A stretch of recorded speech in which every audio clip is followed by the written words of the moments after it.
All right, all right. Shout out to the family out there. Thank you for your patience. Oh, this is gonna be a good one. This is gonna be a fun one and a good one. Um, Tuesday, January 6th, they say. So they say. And I got the channel panel. I've been telling y'all about me having the channel panel on here. And I got the channel panel. I got four individuals that I think are phenomenal when it comes to channeling and are really tapped into the spirit world. And we're gonna do more shows like this. It's like I was telling everybody before the show, before we got started, it's dope to see a panel of melanated channelers on YouTube. You know what I'm saying? And it's just an awesome sight to see, and we're gonna enjoy it, and we're all gonna learn a lot. So, with that being said, I want to welcome to the stage, to the platform once again, brother Yosef, Yaya, Vicki Dillard, and this brother making his debut on the platform, Blaklight. It's a privilege. Okay. Yes. Thank you so much. Yo, I see you. Honor. Yes. How's everybody doing to start the year so far? How's everybody doing? Wonderful, wonderful. That's good. Yeah. So far, so good. Well.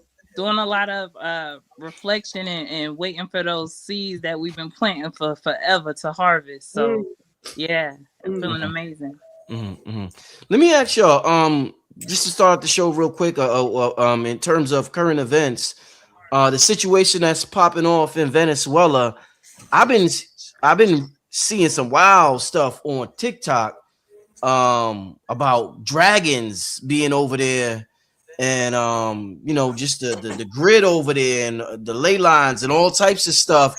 Have y'all got any messages or anything that y'all felt, that y'all messages y'all would like to relay to us about something that may be going on that the masses may not be aware of, about why the US got to move? I mean, I seen a video with this dude named Stephen, what's his name, Vicky? I think he's Stephen Miller. Stephen A. No, the white dude that was like the Stephen US, Greer. huh? Greer. No, Greer? not him. No, it was a white dude talking about how the US controls Venezuela, and he was just talking like Oh, like yeah. Yes, sir. Stephen Miller. He's the if you know Stephen Miller, who I'm thinking about, he is the deputy's chief of staff. right. Yes, sir. He's the one that if you're talking about the same one, I think you are.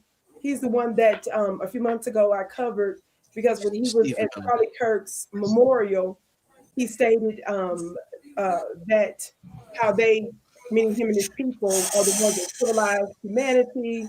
He talked about how he started focusing on his lineage, started talking about Athens, Greece, and Rome, and a bunch of other stuff, and said that they did all this after they came up from the caves, and intimated that the white woman is the one that civilized humanity, which is why how he connected that to Charlie Kirk's wife, Erica Kirk.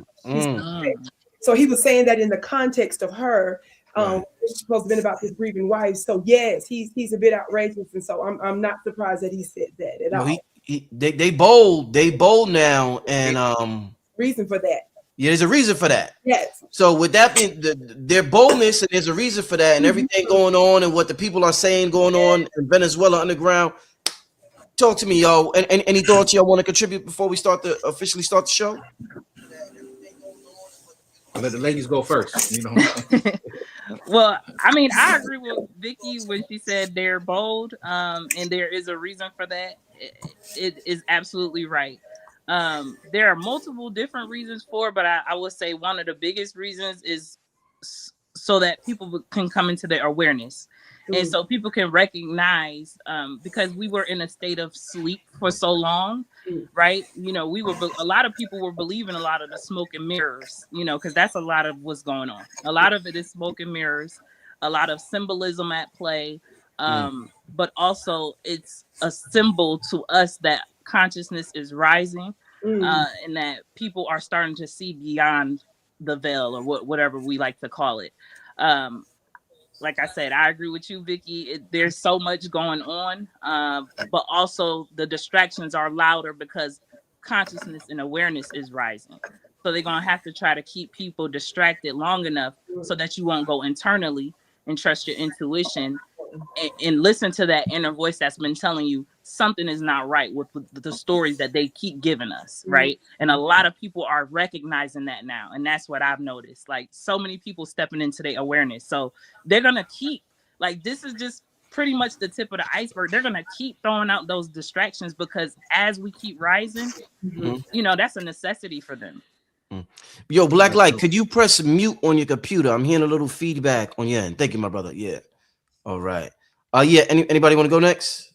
Yeah, I was just gonna say, they definitely said all that had to be said with the Venezuela thing. I haven't looked that deep into it myself yet, but there are certain things in the news that I pay attention to, like the shoot up of silver, right, and how silver represents the sovereignty, energy coming back to the planet. You know what I'm saying? And I've been talking about that for years. The silver, and now it's happening. It's starting to shoot up. You know what I'm saying? And I think that's something people should really keep their eye on, especially people who've been collecting for a long time. I believe we're gonna see $100 silver soon, real soon. You know what I mean? And you know, that's all signs of the indigenous people getting back online. Also, sovereignty, the energy of sovereignty, and the Great Mother rising again. Yes, sir. The Great Mother, indeed. I'll just briefly say, beyond even just Venezuela, and of course, when I'm speaking on certain things, even if I'm asked about it, if I'm not given a certain download about it, I still don't speak on it unless there's like a sort of a spiritual clearance for that. Generally speaking, I discuss as recently as close to a year ago on a network where I do international commentary from time to time, African Diaspora News Channel and their app. I discuss, seemingly out of nowhere, BP oil company and its connection to the overthrow of Iran. Of course, this dates back all the way to the late 50s with Mossadegh, the former leader of the country of Iran. But the issue was he was wanting to nationalize his own government's oil, yes? But he was fighting Britain at the time. And the name of the oil company, when they ended up doing sort of a joint collaboration with the British, had something to do with British sort of Persian oil company. It was something like that before the name changed to what we know as BP oil, which stands for British Petroleum, yes? So when in 1979, do you all remember learning about under Jimmy Carter, there was that standoff, right? When they had the hostages there. And when they had the hostages there, that is because the leader of the country of Iran was a Western puppet. And so the people knew that he did not belong amongst the people. His interests were for the people, and they wanted to continue to nationalize their own resources underground. All the way back from the 50s, that fight has gone. And so, of course, we know the story of Mossadegh, the powers that shouldn't be, the intelligence agencies from not only Britain, but also the United States were involved in that overthrow. This is one of the reasons why to this day we continue to isolate and demonize Iran to this day, because they were one of the few countries that we were not able to successfully do that to. Why am I bringing that up in the context of this? I brought that up there, but also I talk a lot about this in my private webinars, is because we're seeing the same dynamic play out, because there are transnational corporations and companies that have everything to do with such wars, such fights, and such upheaval. Yes. So this is what's underlying a lot of this. I've done back-to-back series, not only in my magazine, different revelations from my divine feminines, as well as hours-long free webinars that I've done for the public called Bloodlines and Trade Lines. And there was a revelation that I had some time back, but that revelation continues to evolve. And I'll say this quickly: the bloodlines and trade lines is extraordinarily important. It's so important when I got the download, because it's connected to the fact that our bloodline actually can control the economy. Nothing. And it absolutely has everything to do with not only geographical locations, but there are also lineages that we carry and are connected to that are starry. There's an unseen vault in government over your head. Definitely different entities and individuals that are people on earth with us. And there's a government under your feet, you see. So some of the trade lines, when I was doing webinars related to even the overthrow of Assad, remember that? About a year ago now, the overthrow of Assad, he's said to now be in Russia. Well, He comes from a family. All of that is interconnected to trade lines, oil lines, because the United States went to him years ago and said, we'll throw away the sanctions. We will come to the table. We will work everything out with you if you would do this pipeline deal with us. He was willing to do it, but he would not throw Iran away in that deal. So because he would still allow Iran to be a part of it, the United States said hell no. And so they continued to make his life hell, continue to impose sanctions and do a whole lot of stuff. So I'm bringing that up to say there was a connection between oil lines, trade lines, canals, all of these different things. But there are also entities that are underground that some of our ancient mothers, for example, and other individuals work with. You understand? So it's a major dynamic. And because of who we're divinely connected to, in terms of lineage, there are different types of lineages, bloodline, our melanin is connected to that. There's a cosmic connection that we have and more. There is something that's at play that's beyond what our natural eyes can see. And so that, I believe, is also a dynamic that's happening in Venezuela. And so they're becoming more bold in this because they know that the time is of the essence, their time is up. And so these subtleties, all of the different things they've been doing covertly, it's not working the way in which they intended, and it has everything to do with our sister Yaya, what she said as well. So I'll stop there. Thank you. All right, Blaklight, you want to add anything on to that one to start out with? First and foremost, thank you so much. Can you hear me clearly? No, you got. I hear the echo. Can you turn off the You have something on. I hear echo. Yeah. Echo. Check 1 2 1 2. Can you still hear me clearly? No. No, I hear you when I talk. I hear the echo. You don't have a computer on or anything, do you? You know what? I think. Boom. Let's see. Check 1 10 2. Can you hear me now? Check. Is it better? Yeah. It's better. Yeah. Okay. Way better. Okay. Cool. Yeah, definitely. Apologies. Yes, Okay. Yes. I mean, I feel compelled to say something. This is a momentum for me to stay in the frequency of what I'm being called to do. Of course, I didn't know you were a Capricorn. I just saw someone say Capricorn Queen in the chat. I just celebrated my my solar return as well. So Happy birthday. Just gratitude. Just simply, before I guess we officially start the show, I'm a Nigerian, second generation. I spoke to my father who just came back from Nigeria. In terms of anything happening across the country, remember that they did what they did to Nigeria via Trump, and this was something that was ignored in the Obama era when he was running, and you saw the campaign of the 200 plus women who were snatched up, Boko Haram, but quiet as kept, they never really did actually save all of those women. So there's been an underground terror that's been continuously rising, but being ignored. So there is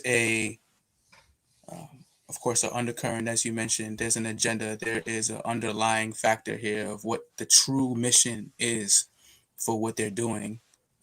It's like, if you know at this point, of course, and if those who are tapped into the frequency, it's like, well, this is kind of tale as old as time. They're struggling, they're surviving to do everything possible. So they're coming to pull it all out. You know what I'm saying? It's a survival tactics for them. So they're throwing it all at us, but it's nothing new under the sun in this regard. And as my father was mentioning, like, he's elated, a first generation Nigerian. He's elated. Someone finally did something. You know what I'm saying? Like, the attack, because they're in cohorts. It's a corrupt system. Nigeria is being corrupt. So the upheavals of so many things, the revealing of so many things that are coming into now our fruition for those who haven't been aware. Like, this is something that now they're feeling more joy from than anything, because they're feeling relieved by the pain and the pressure that was and the turmoil that was consistently rising with no one ever talking about it or doing anything about it. So in terms of what's happening now with Venezuela, this orange man in office is going to work. He's doing his job, and he's pulling out all the stops. And because he's not a part of this deep state, he's not a part of then what we've known these really demons and energies of parasites are doing, then, it's not something to champion. It's just something to recognize. He's doing what he has to do. And he's making sure to bring us to the awareness of it, no different than everything that comes to our attention. So, all right. So to start off the show on in terms of channeling, I was watching a old Bobby Hemmett video, and Bobby was talking about that how everybody channels, and one of the things that we have to work on is our confidence in the ideas that we come up with sometimes when we get channels. And he gave the example. He said a lot of us will come up with an idea that we've never heard from nobody. We've never heard nobody talk about. And if we can't find anybody to validate what that idea that we got in our head, we'll toss it out as rubbish or as crazy or as whatever. And I have done that in the past. And then I've heard somebody months or years later say the same shit. Then I'd be like, yo, I thought that about mine. And it happened to me so much when I was younger that I knew, like, I'm on to something. I'm able to do something because I hear things nobody says, and out of nowhere, somebody might say it a year or two later, and then in my mind, I'd be like, damn, I should have said it to everybody. Then I would have sounded like a genius if I would have said it. You know what I'm saying? But talk to us about the habit we have, because we are taught that we're not telepathic and that we don't have the abilities. Talk to the family about this habit we have of just throwing our ideas away as just, something that just came and should go. But it's actually something that's very important, as Bobby would say. I love this topic. I talk about this all the time on my platform, and I tell my folks, I teach a lot about somatic channeling. So that's listening to your body, right? Mm-hmm. Feeling how your body expands, how your body contracts, when you're relaxed, versus when you feel anxious. And so when it comes to listening to that inner voice, and I love the reference that you made, Brother Rich, because the example that I have for that is, how people who go around and saying, like, so-and-so stole my idea, right? Yeah. Did they? Or did they act on whatever they received and you didn't? There's a difference there. So a big part of a lot of people's stagnation comes from the fact that they don't trust self. And they don't trust that intuition. They don't trust that inner voice. And so I tell people the biggest thing that you have in your toolbox is remembrance. Okay, remembrance is your superpower. Remember every single time Spirit told you to do something or not to do something, and the consequence of that, whether good or bad. So let's say if I listen to whatever my intuition or spirit or whatever people like to refer to it as, if I listen to that voice and what happened as a result of that, versus when I didn't listen to that voice, what happened as a result of that. And every single time when I listened, everything fell in alignment as it should have. When I did not listen, of course, I got spanked on my behind, like we do. And this is when we start saying, like, something told me not to do that. Something told me don't. It wasn't something. It was you. It was the God like you, the higher you. And so every time, to answer your question, when you throw away that voice, when you don't listen to that voice, there are things that's going to come behind that just as a lesson, so that you can evolve, so that you can grow, so that you can learn and use your abilities. So I'll stop there because I could talk about this all day. Indeed. That's so beautiful. We have to have a lab. Everybody has to have a laboratory. And this is your spiritual place. And this is your spiritual ritual. These are your spiritual routines. It is important that we understand the necessity of that. And I'm not sure what you're referring to exactly, the lecture and so forth you were referring to, Brother Rich, but the principle of what you're saying that our dear brother Bobby Hemmett was referring to reminds me of a principle that I often teach my students about. And of course, and I've talked about it briefly here before about, when the thing that you do frequently, you begin to set a frequency. So you're building a certain sort of spiritual highway when you engage in the law of repetition. And that's very, very important. And I talk about how some years ago, when former President Reagan was shot, y'all remember that? Yeah. That attempt on his life. And the Secret Service agent that ended up being credited for actually saving his life is a man by the name of Mr. McCarthy. And so he was doing an interview many, many years later. And the interviewer was congratulating him and basically saying what a hero he was and what extraordinary courage he must have showed under fire, and especially when those things happened. So, of course, I would have been a very young girl at that time. So when I went back in history to look at it, I started doing some research years ago on it from the library. And I watched the actual footage from the library, and I kept repeating it over and over and over again. And what I found, Brother Rich, is that when former President Reagan was shot at, there were 3 different sets of people that were on there that were present: the military, the police, and the Secret Service. I've talked about this before. Mm-hmm. So all these 3 different groups that were there. And of course, when the president goes anywhere, the Secret Service does a thing that they call advancing. So they go days out in advance to scope the territory, the route, all this kind of stuff to ensure things. But they have to coordinate with local and state officials. Yes. So when I kept looking at the footage, Brother Rich, 3 different groups, when the shots were fired, guess what? Everybody ducked, including the police, including the military, Brother Rich. And so when the reporter asked him, Mr. McCarthy, at the sound of the firearm went off, everybody ducked, but you stood up. He said that what he did was less about courage and more about the training he received. He said the police ducked, the military ducked because they're trained to duck. In his training as a Secret Service, they're trained to get large when a shot is fired. So his body went into this automatic mode of how he was trained. So even in difficulty, he did the right thing.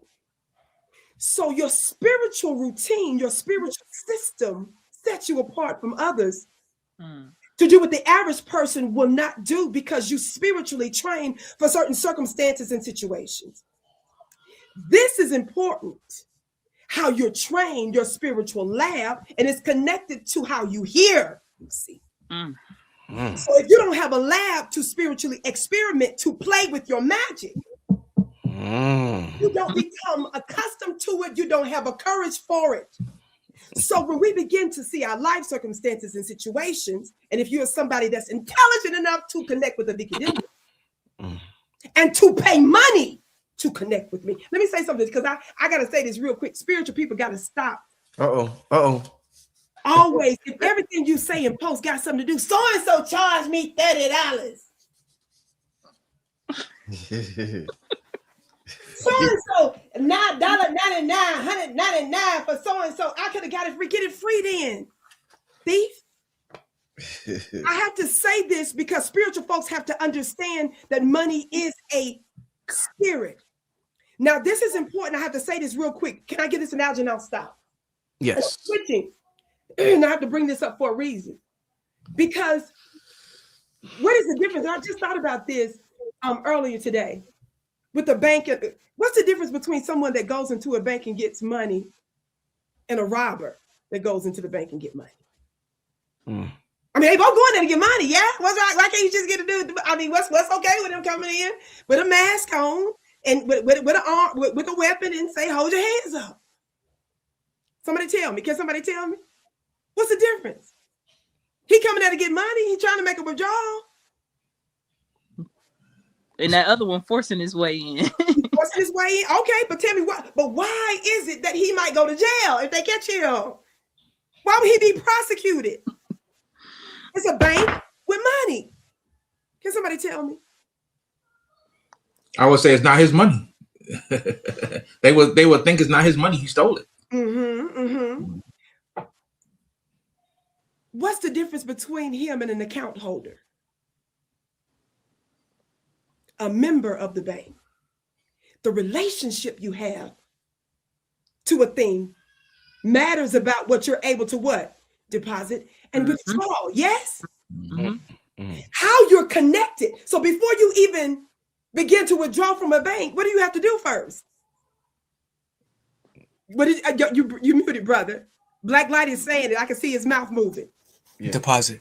So before you even make the first, you have to do what? You have to develop a relationship. Your relationship to the bank determines whether or not you're going to jail. Right? Prison. That's important that you're willing to first make a deposit and to connect and to consistently do so, because money is a spirit. So why am I bringing this up? Because the thing that you pull from the divine bank and vault has to do with how often you're making spiritual deposits and how often you're connected to a thing. That determines your flow. That determines the channel. You see? I'm going to say one more thing and I'm going to stop. Back to the lab. I had to just fuss real quick because somebody needed to hear that.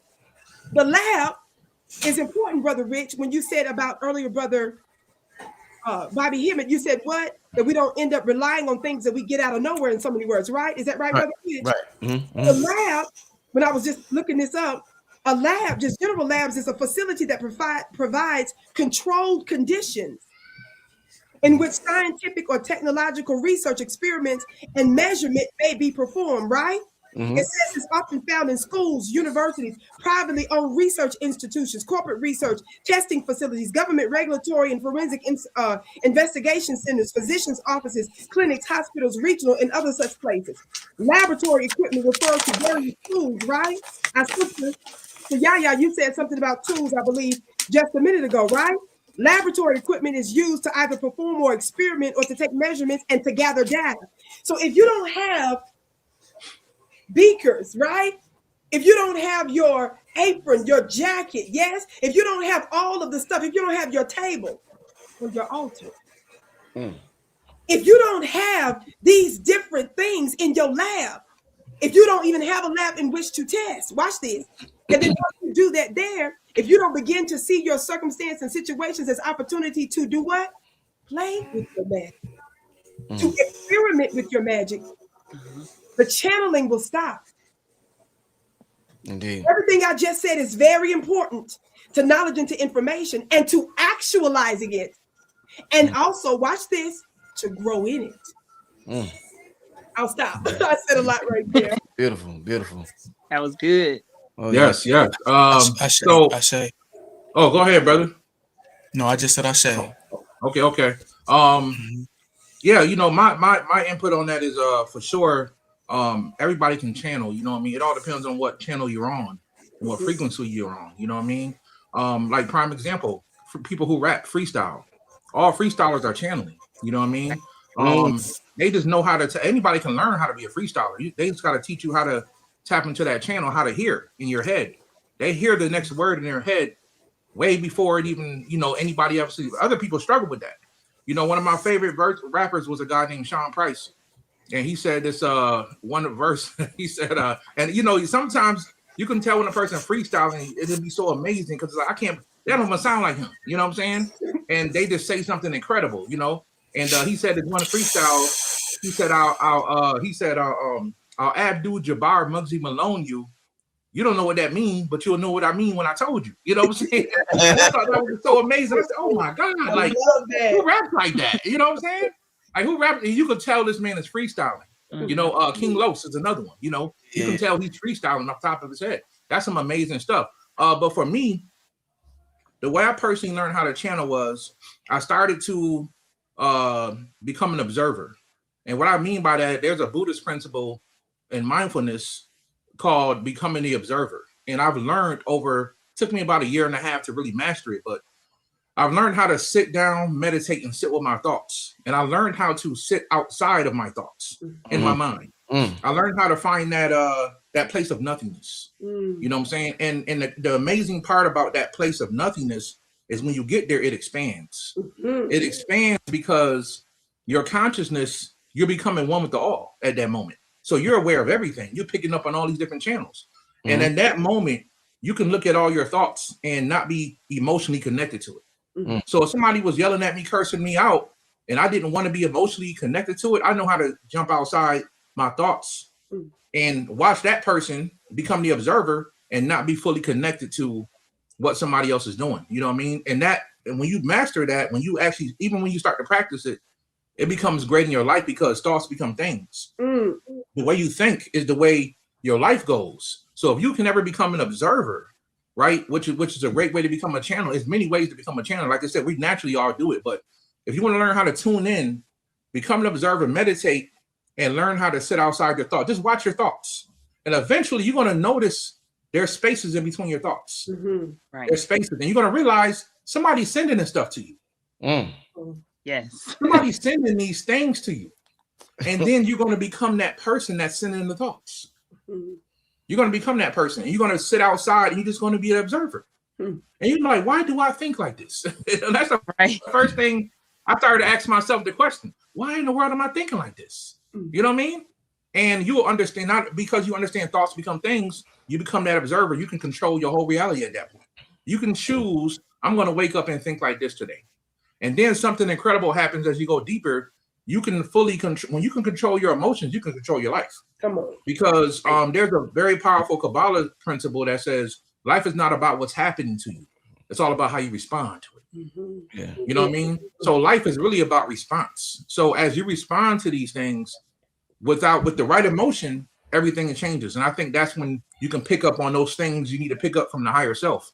That's giving you these great ideas, telling you what's the best decision to make. Even though sometimes you don't want to listen. And I'm even guilty of that myself. I hear what you're saying, but I don't like that. You know what I'm saying? It goes against something because we fight against our wants and our needs. And the higher self would say, this is what you need right now. You telling yourself that's not what I want. Right? That's not what I want. And that's where the fight between the higher self and you come in. So if a person can ever sit down and just meditate and watch your thoughts, just sit back, it's not going to be easy at first, but you'll become a great channeler. You become a better channeler. You'll be able to observe and pick which channel you want to pick up on. Indeed. Love that. So good. Can I add Excellent. to what Brother Yosef said? Because you really sparked something. One of the biggest things that I tell people is pausing is where God is. That's where the higher you live. Like anything outside of that, that's your ego activated. That's your mind, or what people refer to as Satan. That is that coming into play. So that's that voice that deters you from whatever your higher self told you to do, right? And that's that voice that is in lack, fear, and scarcity. That's telling you all the reasons why you can't achieve something that your higher self told you to do in the first place. So pausing is where God is. Always take that pause and that breather, that breath of life. Yes. Indeed. Indeed. Yes. Yeah, Blaklight, you want to close out that question? Absolutely. We traveled, so I don't even recall the question, but I'll follow what everyone is saying that I'm resonating with.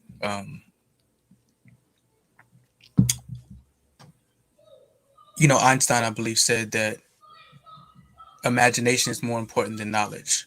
And where it's not what happens to us, it's about how we respond to it, essentially, with what's activating our very divine meridian body, spirit light body. And it's in that place of stillness, that place of isolation that becomes our elevation, that place of darkness that is our divine darkness, that we do magical things. That's where the magi happens. This is where all the intuition that is natural, the telepathic abilities that are now coming back online. This is a remembrance journey. Nothing is new. So this is something that we're coming back into fruition. And we're no longer reacting to life. We're orchestrating it from a place of divine alignment. So our hearts are simply orchestrating, and it's the compass now. And that's what we find, that when intuition sharpens and time bends and what once seemed solid begins to shift.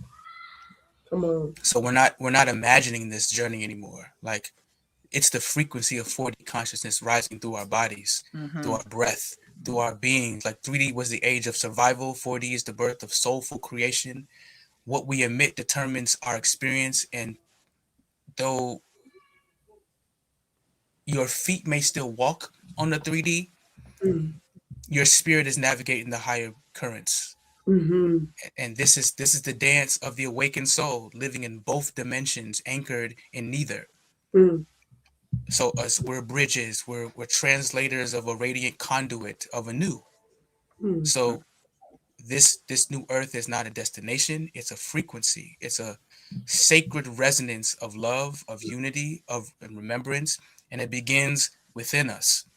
So to walk in this new vibrational world, that we have to become fluent in the language of the heart, not through words, but through energy, through like the choices that we make when no one is watching, through the thoughts that we nurture, the emotions that we transmit, and the light that surrounds us. This is a gateway to a new earth, and this is the rise of the frequency and reality that we meet our celestial kin.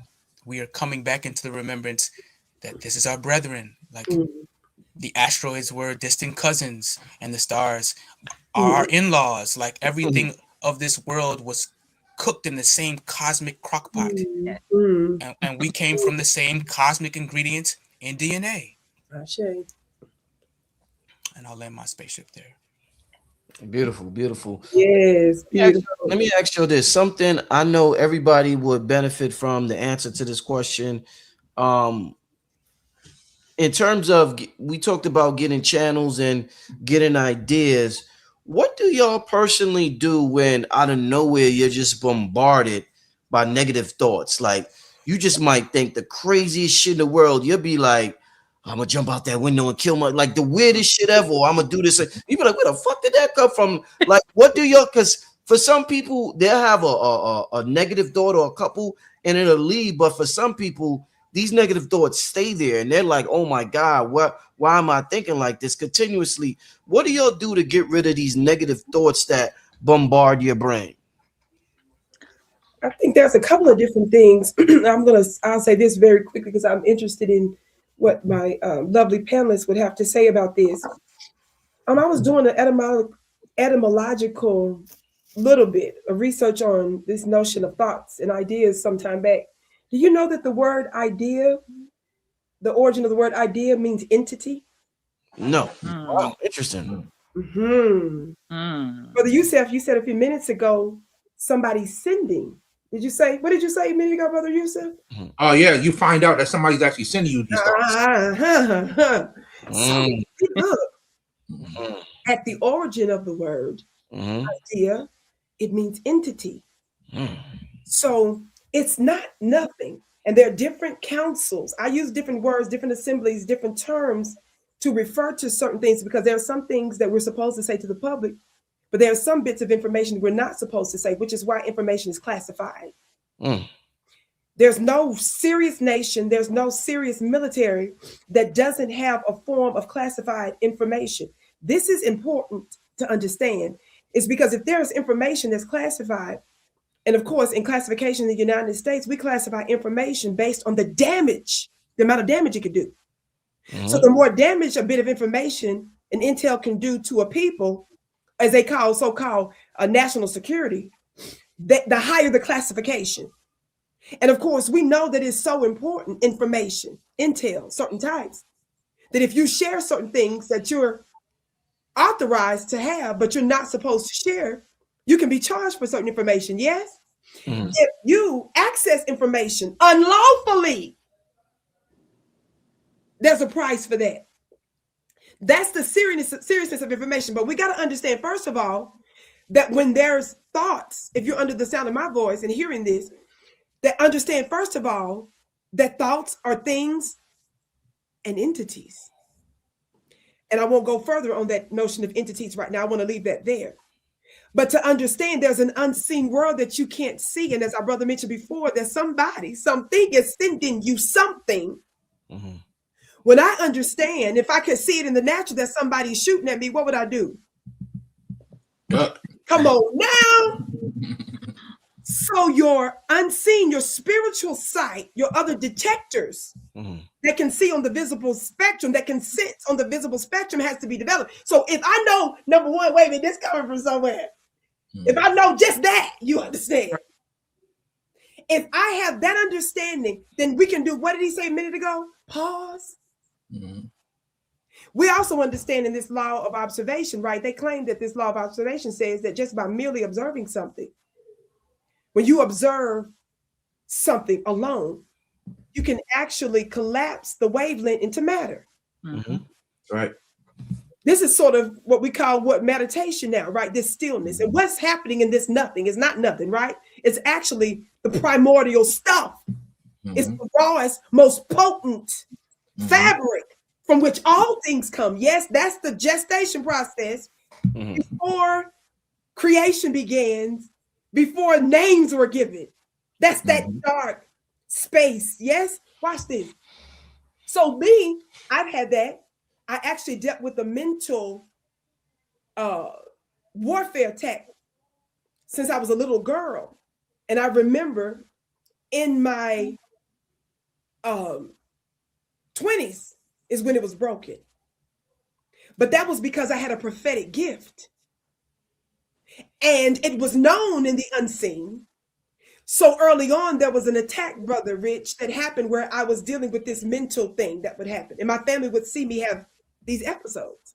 And I knew when it happened, and I knew when that seed was planted. And I was at a certain church when it took place, when it was sat in my temple. And it was a fight ever since, and it was triggered at certain times until it completely broke. I won't get into the details of that now. But that was a sign, actually, of a spiritual gift and skill. Right. So, number one, understand it's coming from somewhere. Be still. And I'm going to say this. I want somebody else to jump in now. For me, I opened up my mouth and actually said something. Now, your mouth is an opening. The word mouth, stoma, in some translations, that means an opening, you see. So from in you, you put your hand in front of your mouth. I've said this many times on this broadcast. Yes, Brother Rich, where I said, you put your hand in front of your mouth right now, what comes out? Wind, breath. Yes, the same stuff that your atmosphere is made up of. So if you understand that that stuff that's in you is made up of the environment around you, you can change and shift your environment from within and without. But when you open up your mouth, when a thought is happening, don't sit there in silence and not say nothing sometimes. When there's a bombardment, you say out of your mouth, no. You say stop. Just like I'm talking to Yaya, just like I'm talking to Brother Yosef, just like I'm talking to Brother Rich. I need you to see Brother Blaklight in the audience. Just like I can see you. Right now, I move to the imagination, Brother Blaklight. Yes? Which is more important than knowledge. Yes? I got to move into the imagination now. And I got to move in the imagination. I got to open up my mouth and I got to arrest you with my words. You're under arrest. Anything else you can say, you say will be used against you. Say something else. You have to actually engage in that. And that's my first step. And Thank you. You're on point. You hit the nail on the head. What I will say is, one of the biggest things that I help people navigate through is calling awareness to it. And like you said, Vicki, recognizing when these are my thoughts and when they're not, right? You know when some crazy stuff come through, like you said, Brother Rich, some shit come through, and you like, kill myself. What do you mean? I don't think like that, right? So it's calling awareness to that, because going back to the whole conversation about entities, right? Different energies that are able to access you. Just look at technology, right? You think thought. It appear on your phone. That's letting you know right there. They're able to do so much beyond what you can even fathom, right? So all of these thoughts are not coming from inside. A lot of these are external. A lot of this is external and is being sent to you, but also a part of your evolving, a part of your growth is to call recognition and awareness to that and recognize and trust self. This leads back to the conversation about intuition and channeling overall. That comes from trusting self. I know that this is not my thoughts. I know that I would never think or speak like this, right? So just like you said, Vicki, standing in that and saying, absolutely not. These are not my thoughts. You are not welcome here. You can't reside here, right? But if you never stand up to that, what happens when you keep feeding something? It's gonna grow. It's gonna grow. So everything negative, if you keep feeding it, you just keep, oh, everything bad happened in my life. Oh my God, this ain't never gonna get better. Guess what? It's not. It's not. That's where you are. That's your frequency. That's where you're resonating, right? So it's recognizing, having the strength and awareness, because awareness is key. If I'm not aware that these are not my thoughts, I'm going to think that these are mine, right? Having awareness to say, is this even mine? No, it's not. And so therefore, you are not welcome here. And I'm going to do everything within my power, standing in my power to say, get your ass up out of here right now. Okay. It's literally standing up to the negative energies that are sent your way. And I'm going to say this last part. We so powerful to the point where they have CIA operations to remote view into our thoughts, right? To remote view into the things that we have going on, finding out who's able to astral travel. You know what I'm saying? Like, just think about that. That's what we know as far as the technology that they have.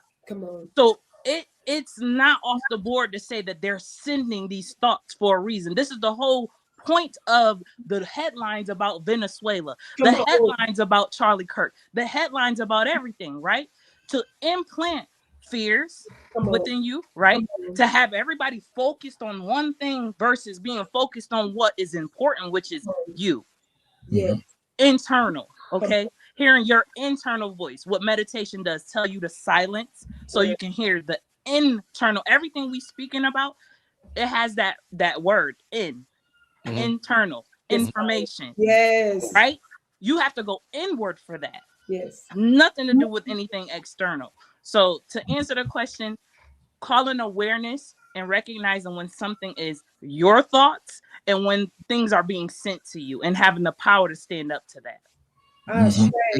Listen to what she said real quick, brother Rich, real quick. With Sister Yaya, what did she say about the Venezuelan headlines? Did you all notice his outfit on different pictures that seemed different at different times? Did you see when he was on the helicopter? Well, I'm saying the helicopter, whatever craft that was.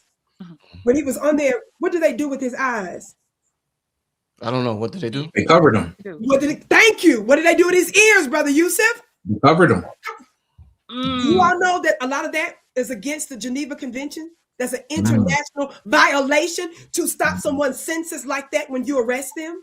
That is a breach of international law, the way and the manner even in which. Now ask yourself, why did they do that?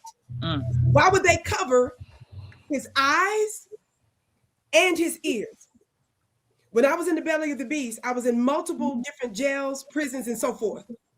One of the ones was so tight, complete metal, and it was darker than any of the other transport depot facilities they put me in. And this thing rose up in me to make me fear in that little small space. So in the belly of the beast, with me wanting to do some stuff, y'all do some stuff, I lifted my voice and I started singing. And a long time later, in a different city, in a different state, one of the inmates said to me, I heard you singing when we was at so-and-so, so-and-so. That interrupted a certain flow. When our sister told us that, that's what it's doing. It's stopping that stream that's coming in. Streaming services. It stopped that stream that was coming in because of what it would have done to me in that particular moment, you see. Right. That's important. I wanted to bring that up about President Maduro because I wanted y'all to understand they wanted to mess with his sensory perception, and they wanted that to do something to him without him being able to perceive his coming and going and knowing where he was. That was intentional, is what I'm trying to say with the government, and there's a reason why they did that. So I'll stop. Yes, and I would say they also did that to take him somewhere where they telling the public one thing, but they're taking him somewhere else that's totally different. You know what I mean? Come on. Probably torturing that man night and day. You know what I'm saying? Who knows? You know. But yeah, I agree. I want to go back to what Sister Vicki was talking about when she was talking about idea being an entity, and that goes into a lot of things I say a lot when it comes to thought forms. Thought forms are living entities. They're living entities, and I agree with that so much because I like to call positive thought forms God forms, because those positive thought forms are coming directly to you from your higher self. Now our lower self, definitely we get channels from that as well, but we are trained in this world to tap more into the lower self and the lower frequency. We actually will go towards that more than we'll go towards a higher frequency. So, you know, in this world today, I lost train of thought what I was about to say, but in this world today, what I was saying. You were saying I lost track what I was about to say. The God forms. The God forms. So in this when it comes to the God forms, my higher self, I like to call it that because those things are things that we can use to change our life if we can tap more into the positive thought form. The negative thought forms are there to control us. When you are in a place where you have a lot of negative thoughts, it might be the environment as well. Come on now. It might be the environment you're in. I've definitely came into that position before where I walked into a grocery store, standing behind somebody, or I'm at, you know, I might be walking down the street somewhere, and all of a sudden you just get all these negative thoughts about somebody you don't like. You might have ignored this person for years. All of a sudden you start thinking, I really don't like that she did that to me.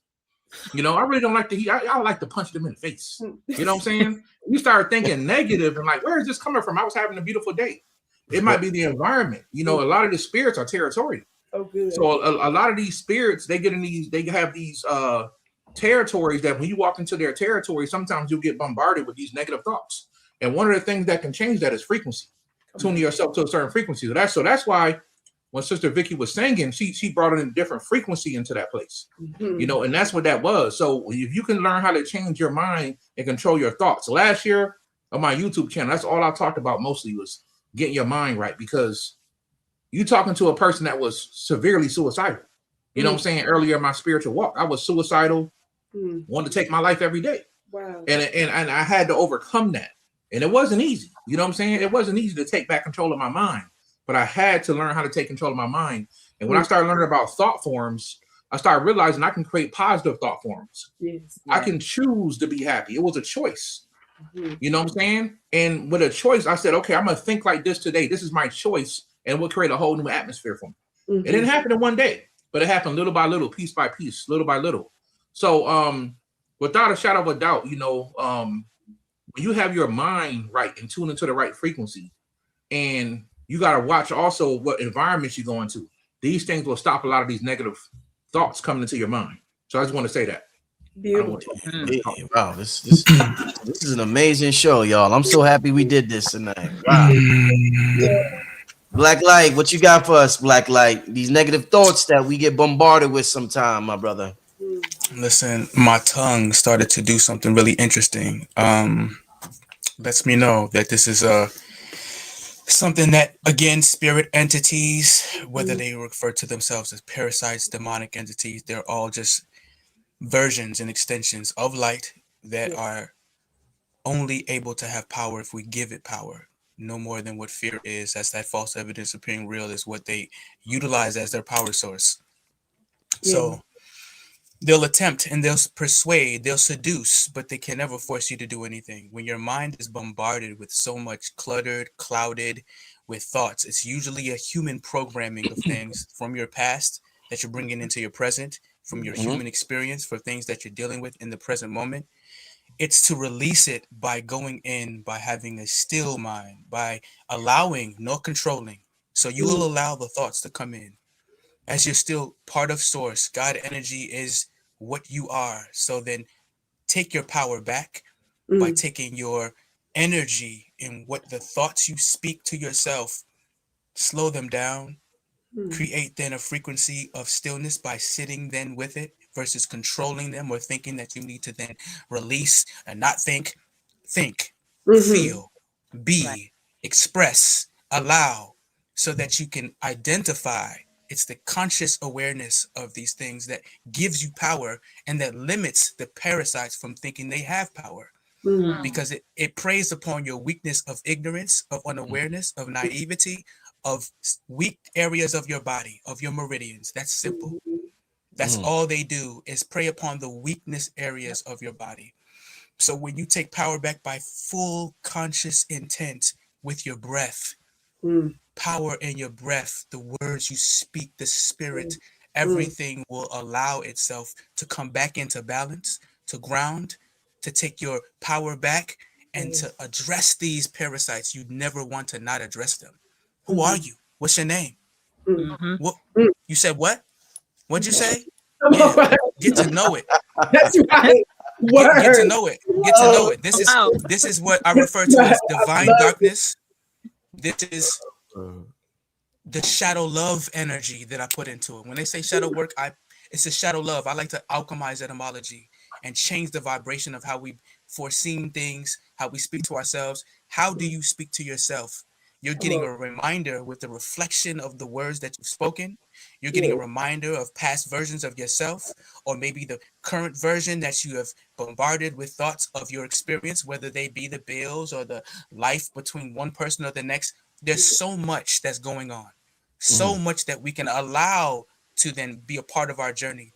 But if you take the moment of stillness, the clarity comes in, the peace comes in, the love comes in, the centeredness and groundedness of your being is source that allows itself to then expand, because the light of God is exponentially expanding on earth every single day. Light is infinitely more powerful than the fragmented and distorted patterns of our human creations. The beings of light are revealing that one person invoking the light through their I am presence, and the I am presence of all humanity can transmute centuries worth of misqualified energy in a very short period of time. This is a what do they call it? Magnanimous time to be alive, to take heed. Magnanimous, thank you, love. And it's an opportunity of growth when we're faced with the shadow thoughts of something that tells us something different outside of what we know to be true. And this is how you can strengthen then your telepathy, strengthen then your clairaudient ability, because we're all gifted. I mean, we have strengths in our uniqueness of our abilities, but we all have similar gifts where we can tap in. Like, we're all clairsentient beings, sensitive to the energy. If we allow to tap in, you can turn on and then you can activate them, but in your conscious awareness, so that you can become still in your power, still in your remembrance of what's happening to you. That's so good. I want to say this quickly. The stillness, and this is important, I think, for folks to understand. The stillness is important, and it's uncomfortable at first. I want everybody that's listening to me, that's dealing with difficult thoughts, because nothing soothed me when I was in that mental mode. You understand? Like, don't be talking to me about no positivity. Right. I'm telling you, I know the energy. So that's why I'm trying to deal directly with this spirit head on. It's going to be uncomfortable when you're retraining yourself and when you're learning to see through darkness. If I were to blindfold you right now, most of us would likely bump into chairs, right? We would stub our toe if somebody were to blindfold us now, yes? But after a while, even some of us, when we go to the bathroom in the middle of the night or something, we can, for the most part, navigate our way to the restroom even without a light on quickly, right? Because we trained ourselves in that. So please understand that it's going to be uncomfortable at first, but you've got to train yourself. That's why I gave the analogy early on about the matter of McCarthy. And that Secret Service man that did even what the military and what the police didn't do, when the shot rang, they ducked. He was trained to do that. So you can imagine it was uncomfortable. You can imagine he was flailing all over the place during training until they learned that when they hear that sound, when that particular thing happens, they automatically know. Your body goes into automatic mode to know what to do. So it's going to require a bit of training. Is what I want the beloved audience to hear and to listen to. If you're dealing with being played like that, it's not going to necessarily go away at first, but it will go away. But be patient with the situation. Be patient with yourself to know that you're retraining yourself. You're giving yourself a new blueprint and a new pattern, a new route for these thoughts to go through. And then it's going to eventually, reconfigure into peace. Where you're able to navigate through that. So that's what I wanted to say, that there's no amount of sometimes talking initially or some positive lecture or message, but there is real actual training that you're reprogramming yourself. So be patient in that initial process for it to take hold and to reshape. Indeed. Oh, indeed. Oh, beautiful, magnificent answers, family. Got a question for y'all. You know, I figured out years ago that receptivity is one of the most important things to embrace in this realm. And that's one of the reasons why I changed my head to Radiohead Rich, because I look at myself as an antenna that's tuned in to the broadcast station that we call Divine Source, God, or whatever. Yes. When we mention the word channelers, people who channel information, or let's say I use the word oracle. Like if I said, family, I'm doing a show with oracles tomorrow, y'all, the first thing everybody's going to think is, ooh, he's going to have all women on the panel. Everybody's automatically going to assume I'm going to have all women. That's why I thought it was dope to have two brothers and two sisters on the panel tonight. What I want to ask y'all, and I'm glad I could get a perspective from the divine masculine and feminine, is in terms of men being left out of this conversation sometimes when it comes to being an oracle or channeling, is it something where, do y'all think what we may call feminine men have more of ability to channel than masculine men? Is this something that masculine men, when you really tapped into your shit and you really buy your business, you may be left out of the whole channeling thing? Maybe you may be closed off to that because you're on the battlefield in the real world. So when you're in the battlefield, you can't occupy both spaces. So do you think masculine men have less ability to channel than men who we may consider feminine? No, you use the word receptivity. You literally told us the answer. Receptivity in part, but in terms of what we say the most masculine, I mean, I understand we use the word masculine in different ways, but I understand what you're saying in the sense in which you're using the word masculine. I said some time ago, and I've been saying this, but I've made it more public, and my media guy, he cut up one of my videos and emphasized, I made a clip of it where I said the most masculine men I know love the divine feminine. The most masculine men, I'm not talking about because you mean and you can lift, no. The most don't get meanness inflated, baby. That don't go. Masculinity. So no, not at all. It's about the receptivity. Even the ancient Black oracles in particular, which is the original, before we learned about the other ones, and before the other ones were Europeanized, Romanized, made to look like Greeks. And we know they all have that capability. We also know some of the white witches that dealt with persecution. But before there was a Salem witch hunts, baby, there was your African civil mamas that they set on fire. And from which your so-called Bible and Revelation from 17, those were 7 churches persecuted. There were her temples that they renamed. That was them that they persecuted. And we have the receipts to prove it in no limited time. Well, I'm saying that because they work with other male priests. When you talk about the matriarchy doesn't just mean women. Right. With her, she worked with male priests, male astrologers, male astronomers. Her counterparts were high-level wizards, as it were, sorcerers that were male. The first ones that came against her were male priests. You see? It was first a temple war.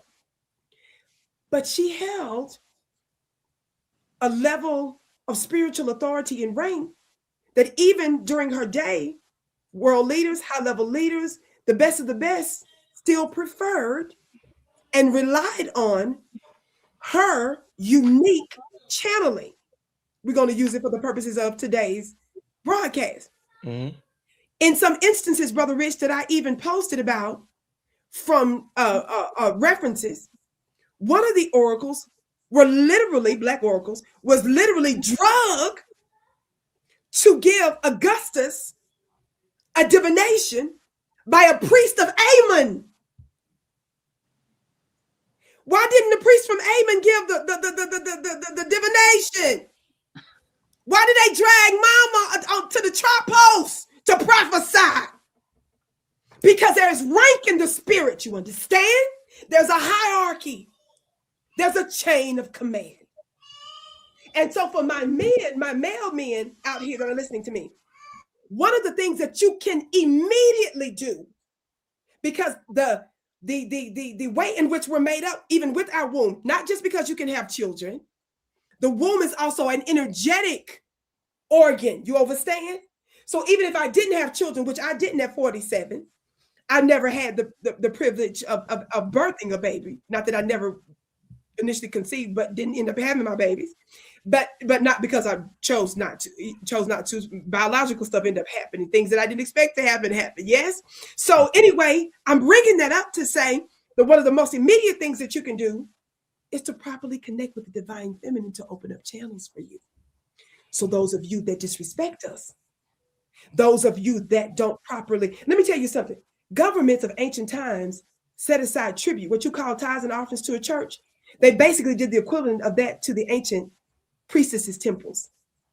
Why would a government ensure that they would do certain annual tributes, that the state would set aside resources for a time to ensure that it went to certain symbols that blessed the land, that kept a certain channel open for them?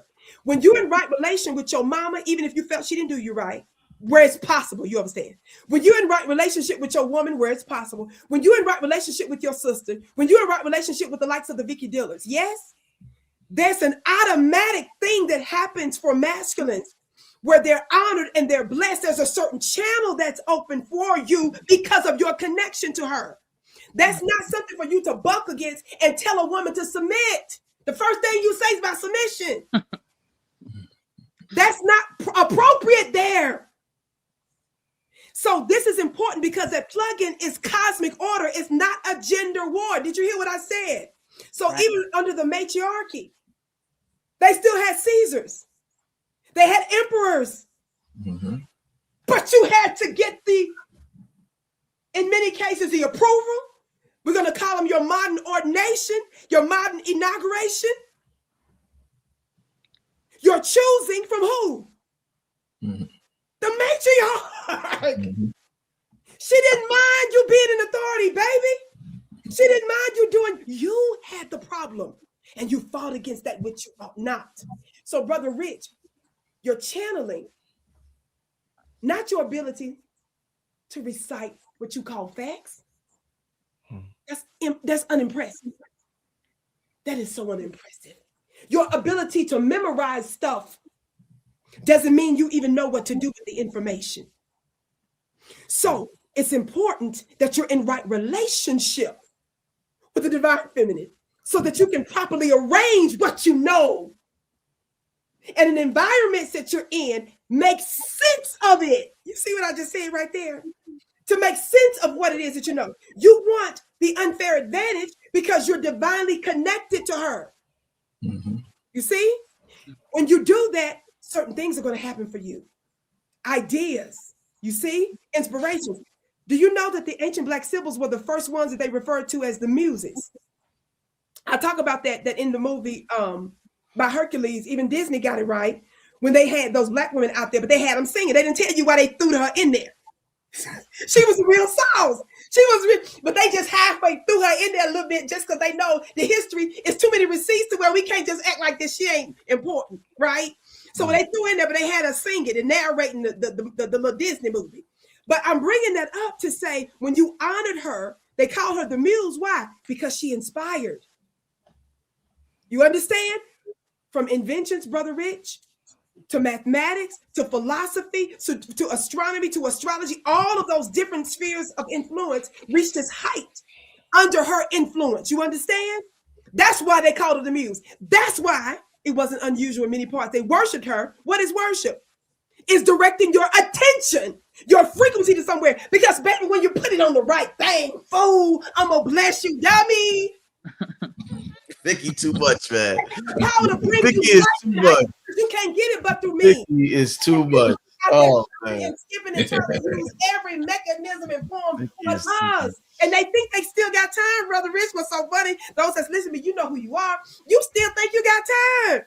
But when the time hit and when the dust settles, I'm going to sit you in the same corner that I put your enemy. Because you knew and you did not act. You rebelled and you're still in the energy of your fathers, the devil. Because you're balking against your mama, who's meant to bless you. And that's all I'm going to say. All right. Yes. Yeah. You mind if I go next, Sister Yaya? No, go ahead. Okay, I just want to say, yeah, it was very powerful, very powerful. You know, true divine love is the divine feminine. This is why when you look at Isis and you see her name is a chair, a throne, and you see the female. Yep. Because you, as a pharaoh, you couldn't be that unless you came from your mama. Your mother gave you the power to be that. So just like the sister was saying, Sister Vicki was saying, you could still be the king and do all that stuff, but you gotta understand the truth is that you only got power because your mama gave it to you. That's a fact. You know what I'm saying? And you only got the earth because your mama brought you here.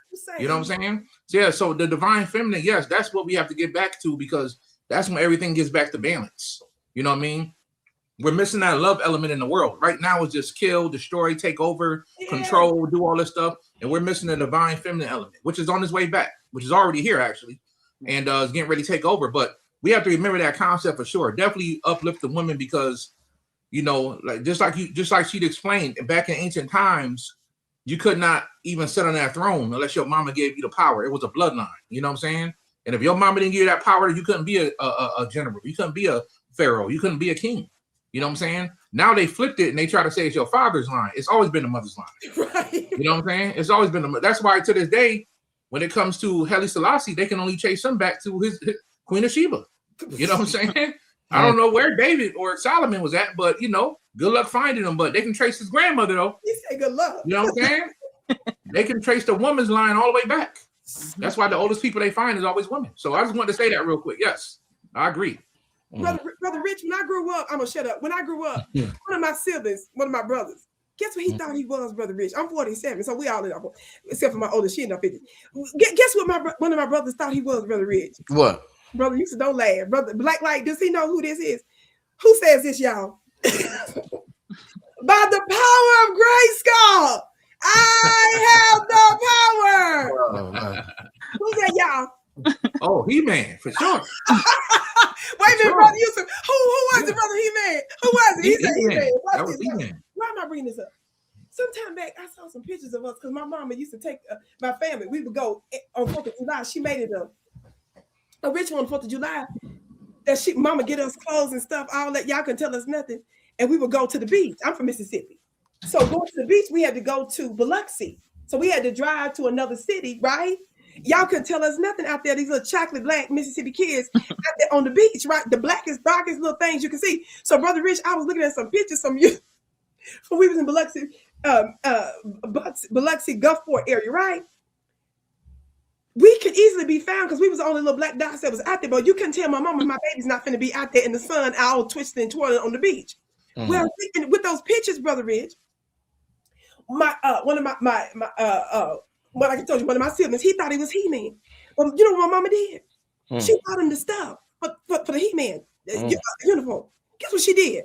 She said, "Get up there and get in front of the house and stuff, and put up your sword." He had the whole thing. She had the pictures, y'all. I'm screaming and hollering with the Biloxi pictures, with the pictures of him. Watch this. She said, "Now go on and say it." She got the camera, Brother Rich. Say it. By the power of Grayskull, I have the power. Let me tell you something. Why is Vicki talking about this now? That's what I want my brothers to understand, that the ones we just trying to bless and that's fighting against us, because there's some that post against me, Brother Rich. There's some that do broadcasts against Vicki because they mad about the stuff I be saying. Watch this. Watch this. So I won't say no names. Don't nobody get nervous. I won't do that. Watch this. So Mm-hmm. my mama was the one that told him he was He-Man.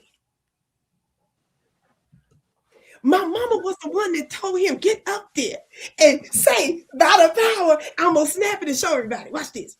The thing that we got to understand, Brother Rich, is when you turn around and spit in your mama's face, Ninja, I will take that little plastic thing off you, fool. You ain't He-Man. I was just playing with you, dummy. Go in your room before I make you do your chores.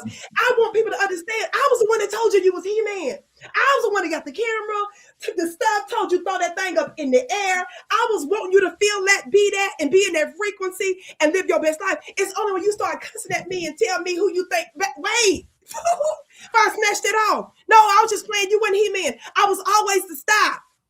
I was always the one. And that's all I want y'all to understand is have He-Man in your minds and stop. And to know that my mama was the one that made him think he was really that for real. And you couldn't tell him he wasn't. Because she told him that. But it's only when you rebelled against that I got to snatch that little plastic off you. It was like, fool, I was just playing. Go up to the bedroom. Now, I know you don't seem like that analogy works, but I'm a prophetess. It really works. It's going to stick in your mind. You're going to know exactly what I mean when I say you ain't He-Man. I was just playing. I'm done. All right. Real quick, brother, on the He-Man thing, he calls on the power of Grayskull, which represents the ancestors. And in Grayskull lives a woman. You know what I'm saying? I'm out, brother. You know what I'm saying? So that's very powerful. Very powerful. Wow.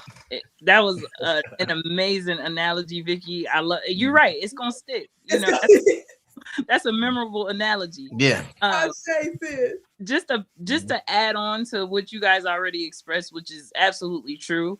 And Brother Yosef, you said something about balance, and that's the angle that I was going to come from as far as where we're rising to, because we hear divine feminine is rising. We hear this, right? Well, what does that truly mean, right? And that's just men, women, all of us tapping back into that divine essence, literally the one that was stripped, right? When the patriarchy came along, when we started following the Holy Trinity that had Father, Son, Holy Spirit, but forgot the mother, right?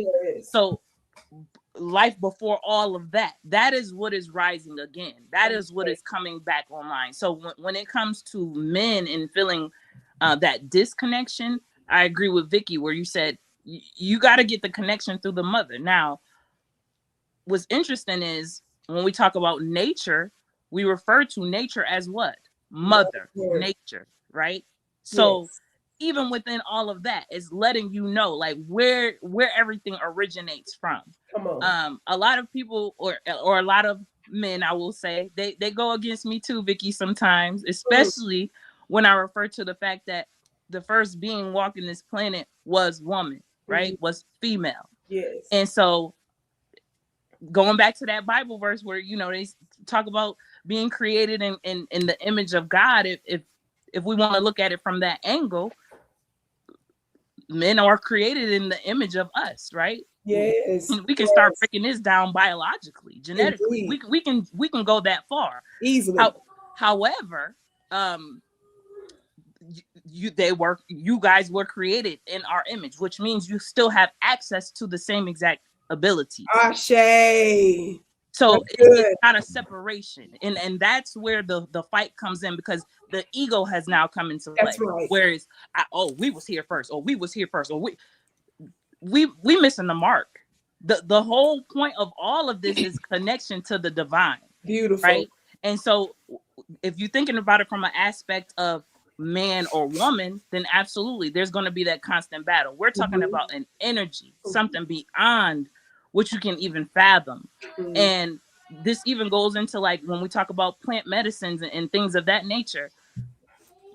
Like, for instance, I went from my experience with grandmother ayahuasca. And again, even with that, we're calling them different entities, different grandmother or grandfather, depending on what it is that you're taking. Powerful.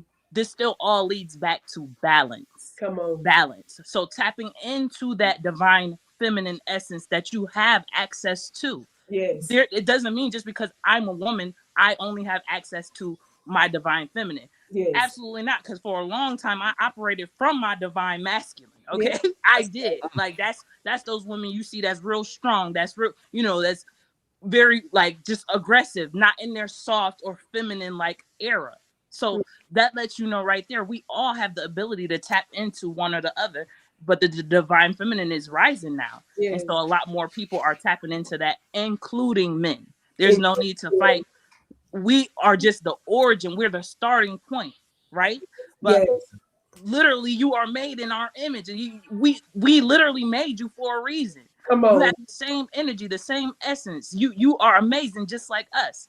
There's no battle between us, and That's that right. was a part of the program and a part of the plan in Yeah. the first place. In the first place. So we getting rid of all of that. I see it, I see people still going back and forth and struggling with this online. However, I feel like more people are tapping into realizing and recognizing where they're coming from, recognizing that ego has been talking for a long time. And so I just wanted to put that out there. This is about balance. This is not about man or woman in the essence of from a biological standpoint. This is more about energies and tapping into that. But I wanted to say real quick, biologically, a man's sperm literally has his mother's mitochondrial DNA. Don't start. He's only passing on his mother's genes. Right. This is the truth. And any of his father's genes, it's his grandmother's mitochondrial DNA. Stop. It's a biological fact. You know what I'm saying? So sperm, which is liquid light, you're passing on the information of your grandmothers. You know what I'm saying? It's just the truth. You know what I mean? Not to put men down, but at the end of the day, biologically, that's what it is. Without getting outside the Bible, you know what I'm saying? Just using science. Sperm, you're giving your mother's genes. Because men don't have mitochondrial DNA. We have it in our sperm though. Women already have it. So we're passing on that mitochondrial DNA comes from our mother. And we're passing it on to make another child. So I just want to say that. Indeed. I want to add to that really quickly. Indeed. Because we're talking about it, and I was ignorant to what now is, the LGBTQRSCUV community, with all respect, because I'm like, oh, okay, we're talking about sexuality and the preferences, but we're also talking about a conversation that now is being had, as there is a rise of the divine feminine, but there is also the rise of consciousness for everyone in this age of Aquarius. So then we're having the conversations on more of the podcasts about what traditional men are, what traditional women are. You're hearing all about it, the gender wars. There's a conversation. I don't see good or bad. There's good and great. So this good from what's happening is the conversation that's being had, so people can come to the awareness that there was never separation, dispelling then the illusion that there is a masculine and feminine to go at war with.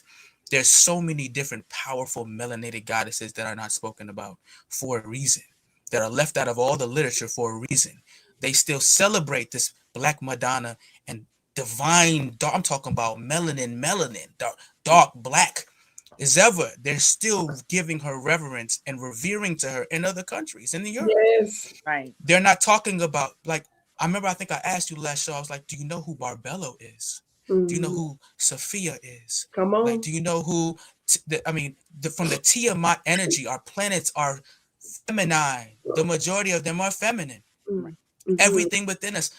They made the whole Western world of medication of Henrietta Lacks. Come on. Like, we're talking about the powerful creation of the divine feminine that is a melanated being, and the conversations that we have about ourselves are literally a reflection of her. If you are divine in your masculinity, then you are divine in your femininity.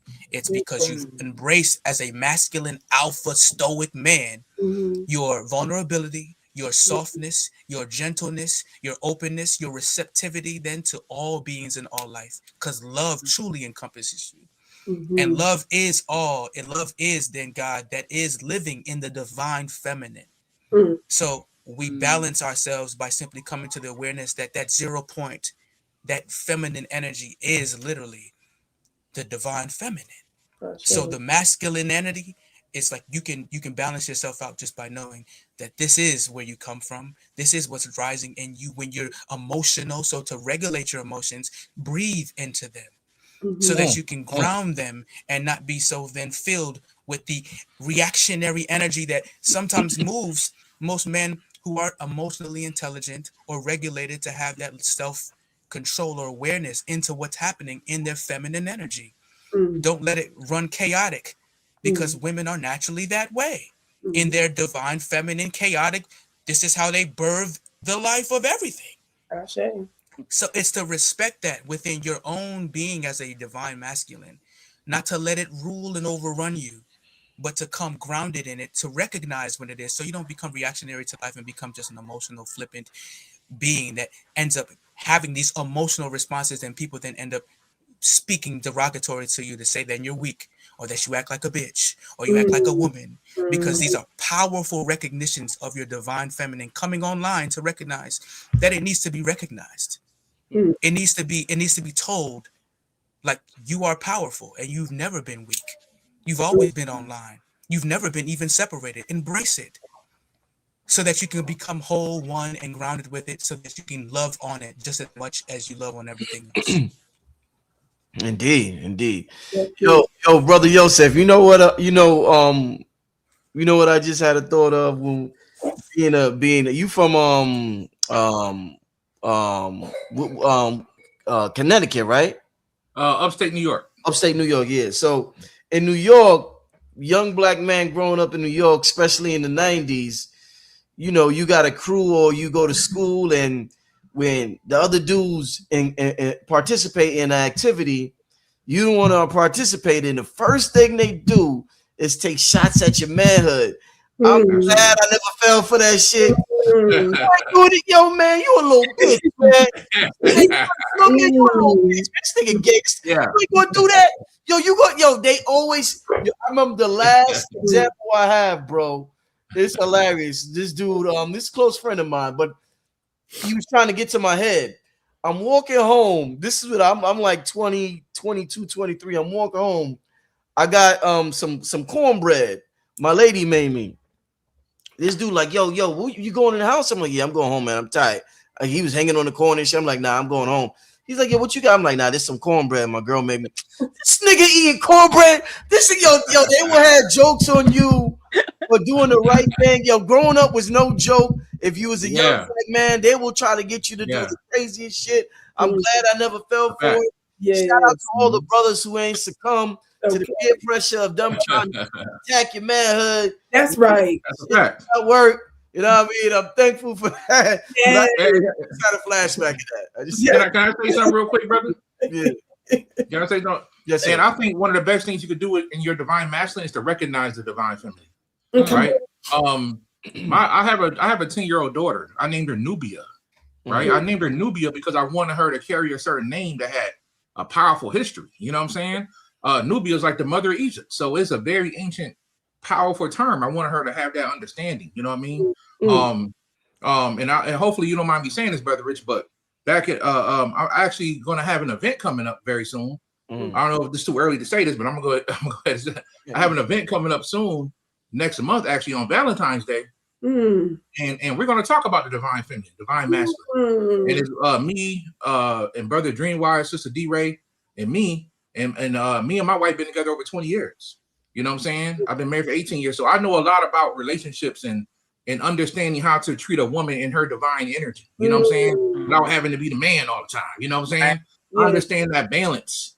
And I want to help people understand that in relationships. You know what I mean? So if you're single and you're looking for that person and you want to understand how to make it last, or if you're already married and you want to know how to make it, I can give people some advice. February on Valentine's Day, I'll be doing it at the Shrine of the Black Madonna. The Black Madonna, you know what I'm saying? So we're gonna give power to that, and that's gonna be in Houston, Texas. Yeah. So anybody in that area, y'all can come on out, and I'll be talking in depth about the divine feminine. I'm about to you related to that.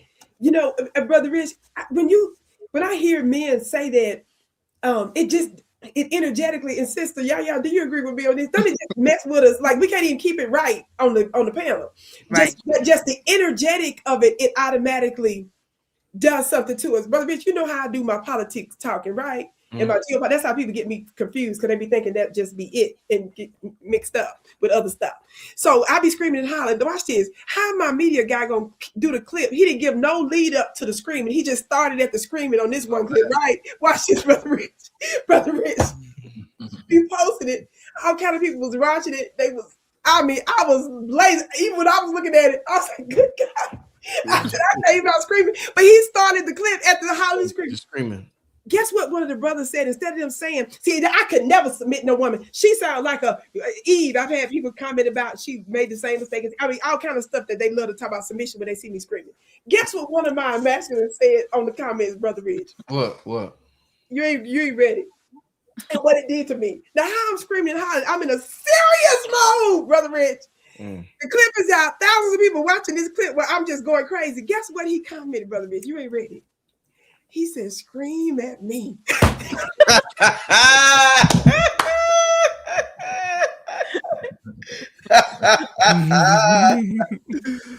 Oh, shit. Brother Rich, what manner of man?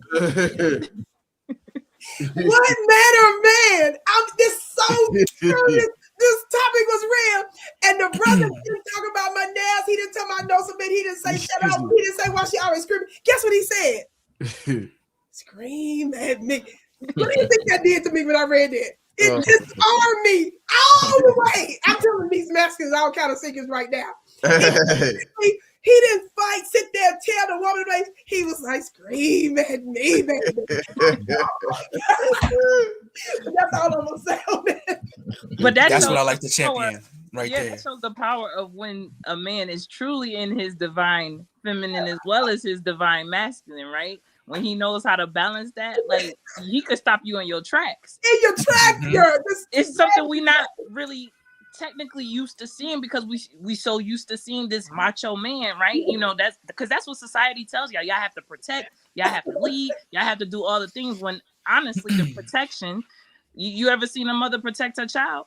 Like we can't just say that a man is responsible solely for protection. So just even thinking about what they teach in society. So when you see a man that is genuinely tapped into both sides, listen, it will make you think differently. So that is the power. And this was our. You do tap this in. Was absolutely, yeah.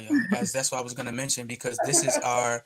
If like this is like I said, the ignorance that I had, you know, again into the whole trans movement. You know what I'm saying? But it's like this is the awakening. People are coming out, but this is the revelation of this, the remembrance of what is and what always has been. Because there was no social media for the Rain Man. For the holistic practitioners, the ones who were androgynous in their being, which is why they were so powerful. Like this is what you are if you embrace it, and it's never been a weakness. It's only then a strength. So we're reprogramming and reconditioning. So I second that for sure.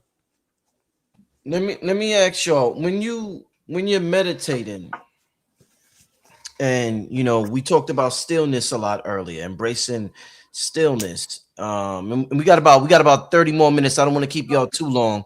We got about 30 more minutes left, family. So once again, shout out to everybody. We got over 2,000 people in the chat. Make sure y'all hit the like button. Make sure y'all share this video. Very important video for everybody to see. But when we're meditating, since we was talking about stillness so much, what is happening for some people might get a little, I know people that have gotten scared when they start meditating. They have feelings that they're not used to.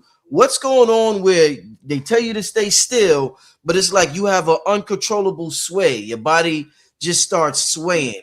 Could you explain what's going on with your body when you're meditating and you're still? And sometimes I hear people talk about, or I've experienced it, where your body just starts swaying and just sway from side to side, or you'll go in a circle from, you know, counterclockwise, clockwise. What's happening there, and what should a person do when their body starts moving without them even knowing their body is moving? You're tapping into a frequency when you do that. Your body has this natural pulse. It has a natural frequency. And if you get still enough, you'll feel it. And when you let it take over, it'll start to move you. It'll start to move you. Some people rock forward to back, and some people go in a circle. Everybody's different. But I tell people to surrender. Come on. Whenever you're meditating, the number one thing to remember in your mind, you got to surrender. Some people fight the meditation while they're meditating. You know, and it takes a minute to not do that because your thoughts come in. You get all these thoughts, you know, start coming in. They call it the monkey mind. All these thoughts. Mhm. But at the same time, when you learn to surrender, you start noticing things. The first thing you notice that you sound like a machine. Mm. The first thing it sounds like, man, I can hear the organs, the music in my body. Mm. You know, I tell people just focus on your breath. Just listen to your breath. If you start there, you start noticing other things. And after you notice the sounds in your body, you start noticing your body's moving. You start noticing things you never noticed before. So I tell people when they hit that point, surrender. Continue to surrender all the way and see where it takes you. Indeed. Powerful. I was. Go ahead. No, please. Go ahead, Vicki. Go ahead, Miss Sister Yaya. I'm gonna be real quick. Just in reference to like the movement and your body doing what it's doing. Your body is the original pendulum. Woo! Okay? Come on, yeah. You know, I always teach using your body for divination. Your body is the tool. If you had nothing else in this world, Right. you came in with everything you already ever needed. So again, this leads back to when I talk about somatic channeling, right? And so this is listening to your body.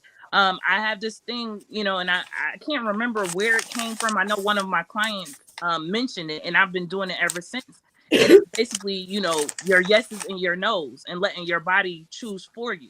So if I have a question, you know, I'll put the question out there and I'll let my body do all the decision making for me. So my yes is usually a slight forward movement, and my no is usually a slight backwards movement. But this is naturally occurring. This is not something like, oh, I'm going to move frontwards or backwards. Your body is literally, like I said, the first form of divination. So when you call recognition to that, this is, again, leading back to knowledge of self, trusting self, intuition, you know, listening to that inner voice, that inner guidance, your ancestors, all of those things come into play. So I just wanted to put that out there. Your body is the tool. You are the tool. Come on. Right. That is absolutely beautiful. I think it's so important. One of the things that took place, this is a little separate from the rocking, but it's still interrelated to it, because the point is when you're shifting into a different zone, and that's what's happening.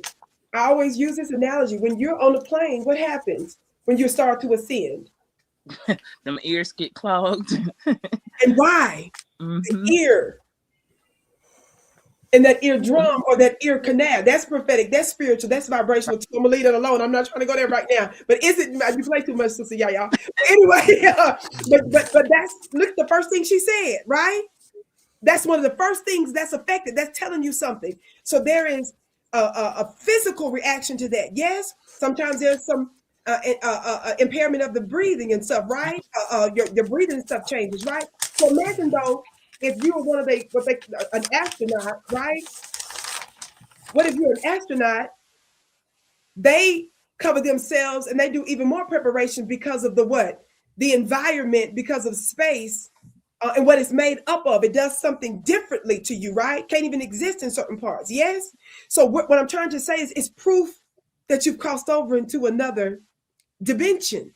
You understand? And it's a seamless thing, but it also takes a little getting used to. I'm gonna use this analogy. I talked about this before. It's actually not an analogy. It actually happened to me. So 20-something years ago, when I started my new spiritual routine, I made one of the extra bedrooms at the time, years and years ago, into a prayer room for me, right? And Brother Rich, when I went in there, just this my automatic thing was because I got up in the wee hours, so it's still dark. Why did when I go in there, I crack the door? I'm just being honest. Y'all, I cracked the door to leave the door open. And I kept doing it in the way I was moving, because I was moving the silence and the energetics of what I call the unused, the least unused part of the day, is when I was tapping in. And so I kept doing that day after day after day for my meditation, but I kept doing it even when I was uncomfortable and feeling weird. That's the thing. You understand? It's to continue to do it. Guess what happened, Brother Rich? The Spirit said to me, y'all ain't gonna believe this. This is how you know it's real. They said, we don't glow in the dark. That came out of my spirit. And after that next day, you couldn't tell me that I was slamming the doors, was in that deep. I said, okay, let's do this then. Like, it was so sweet and gentle how my spirit team did me as I begin to engage in my spiritual assembly. You understand? So they orient you, but sometimes it's a little bit what? uncomfortable. Sometimes you'll have things that take place that make you feel weird, but you continue to move into it. Just know you're in a different zone. So sometimes stuff will happen, but you can't tell me nothing after that. But I kept doing it, but out of my spirit, they said to me, "We don't glow in the dark." I said, "OMG." Wow. Yes. Amazing. Yeah. Yeah. So to add, it's so interesting. It's like everything we're talking about correlating, bringing it full circle. It's all intertwined, of course, and Indeed. everyone is just dropping it, with the knowledge and information that we are now waking up to, but that you're being reminded of. Mm. And the surrender is so essential in terms of just what happens to your body, because you are literally shape shifting yourself into the 5D consciousness, the 5D vibration. It's all energy and vibration and frequency from here on out. If you are tapped in and you are on that plane of higher level consciousness, this is time for us to activate, because Mother Earth, as we spoke about the rise of the divine feminine, she's rising into her celestial kin again. She's being reminded, as the veil that was covered over her and shadowed for so long is now over. It's done. So she sees it, but she has to purge and clear. She has to go through that shadow love energy of just continuing to cleanse and to clear herself. So you're doing the same, as we're in the embodiment of Earth, of Mother, where we're here to still be activating ourselves in every single breath. Because when you are in the stillness, when you are intentional, when you are authentic and you surrender and you allow, your body will shake, your spirit will move and will dance, because you are part of the rhythm of this cosmic universe. Every heartbeat, every breath, every silent glance carries an invisible song. Even without speaking, you transmit frequencies, weaving subtle harmonies or disharmonies into the fabric of reality around you. Listen to the silent symphony within, and in its message, you're acknowledging the rhythm that you begin to compose the music of authentic connection. And this is naturally how you're going to move. Spirit is going to dance. You're going to shake. You may convulse. You're going to feel like, oh my gosh, what's happening? Don't question, surrender, and allow, because you're being turned on. You're being activated. You're being reminded that divine feminine is serpentining through your body. Kundalini experience. You're activating. Allow it, because you are a vibratory force. Yes. And in that moment, you're giving it an advantage to tap into a frequency that's been waiting to activate. Hence why it might be so violent in your body to shake. Hence why it might be so convulsing. But if you allow, you're healing, you're reminding, and you're going to activate even further if you allow it and surrender. So I champion everything that everyone said. Beautiful, definitely beautiful. I want to ask y'all, where do people go if you go online? If you go on TikTok, on YouTube, there will be a lot of people warning people to stay away from channeling, or the idea of channeling, or channeling spirits, or it could be deceased relatives or whatever. When channeling is something that occurs naturally, then there's some people who want to channel certain spirits or certain relatives or just different things. Where do people go wrong with channeling, where they have a horrible experience and then they come on YouTube or they go wherever and they say, do not do that. That shit is demonic. What happens that somebody has that type of bad experience? Ooh, they already in that frequency. They already in that energy, right? So this is where the elimination of fear has to come into play. Because if you go into anything with that fear, that's the experience you're going to have. And I talk about this even when it comes to, taking the shrooms, and you hear people say, I had a bad trip, right? You had a trip based off of where you are. And so it's not necessarily that, it could be other entities or attachments coming back from the spiritual world if you don't have a certain level of protection. Yes, right? But a lot of the time it is where you are sensing mentally. So if you haven't sat with those traumas, those wounds, if you've suppressed your whole life, if you have no awareness, right? If you have no connection to self, yeah, it's going to feel like you had a bad experience. But again, everything that is effective, everything that actually works is demonized or Exactly. fear is pushed onto it. So if you already coming into with the mindset of fear, like the underlying energy is fear, then you're going to attract that exact experience. So this is why I always say work on self, knowledge of self, healing self, eliminating fear, right? Knowing who you are. Like all of those things come into play before you start to even try to dabble into that world. Gotcha. And I think that's where people go wrong. They just jump right in as if, and Vicki, you said this earlier, there is a ranking. And Yes. people don't want to acknowledge that That's or right. respect that. There's a ranking. And so if you down here, you ain't been doing nothing. You ain't acknowledged no ancestor. You ain't tapped in with self. You just straight ego, right? Straight ego based. And now you think you're going to just jump right into the spiritual world, which is absolutely very real, right? Yes. Nothing to play with. Yes. And so that's where a lot of people go wrong because you're jumping in. You don't even know yourself, but you think you're going to be able to identify an ancestor. Word. Right? And so we have trickster spirits in the ancestral realm. That's right. Right? All of them are not aligned to you. Yep. You have benevolent and malevolent ancestors. And so which one are you tapping into? That's another thing. If you do not have the proper discernment, the knowledge, the tools, and you're just jumping in full throttle, of course it's going to feel like the experience was negative. You didn't have the proper protection. You weren't listening to your guides, right? You weren't following rank. So all of that comes into play. It absolutely does. And so there's a natural thing that we do where we have our own natural speech. People think that because something is spiritual, there's a spiritual element that they can't be taught or trained or given certain information. Of course, there's a base because of the essence of who we are. There's a base spiritual essence that you already have that, of course, you don't necessarily need someone, quote unquote, permission about. But everything you see came from everything you can't see. Void, this darkness that we talk about, is literally the place from which all things created in the entire universe, and if you like multiverse, springs from, which means it's more potent than a nuclear bomb.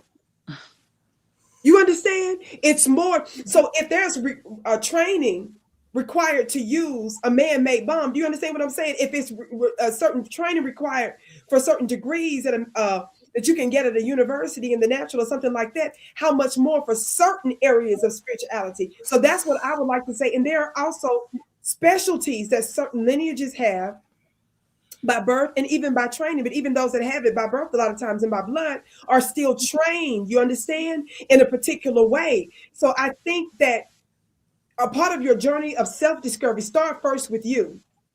When you start that personal journey of meditation, prayer, spiritual rituals, spiritual routines, consistency, that will necessarily and naturally, Brother Rich, lead you to the next step and the next thing that's necessary. You understand, for your next level of growth.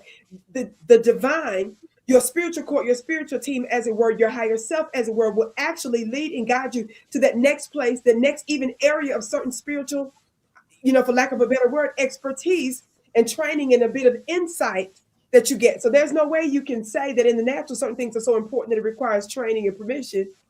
But then you turn around, you acknowledge that spirit is important, but not spirit is not important enough for you to know that there's an actual hierarchy and chain of command to certain things.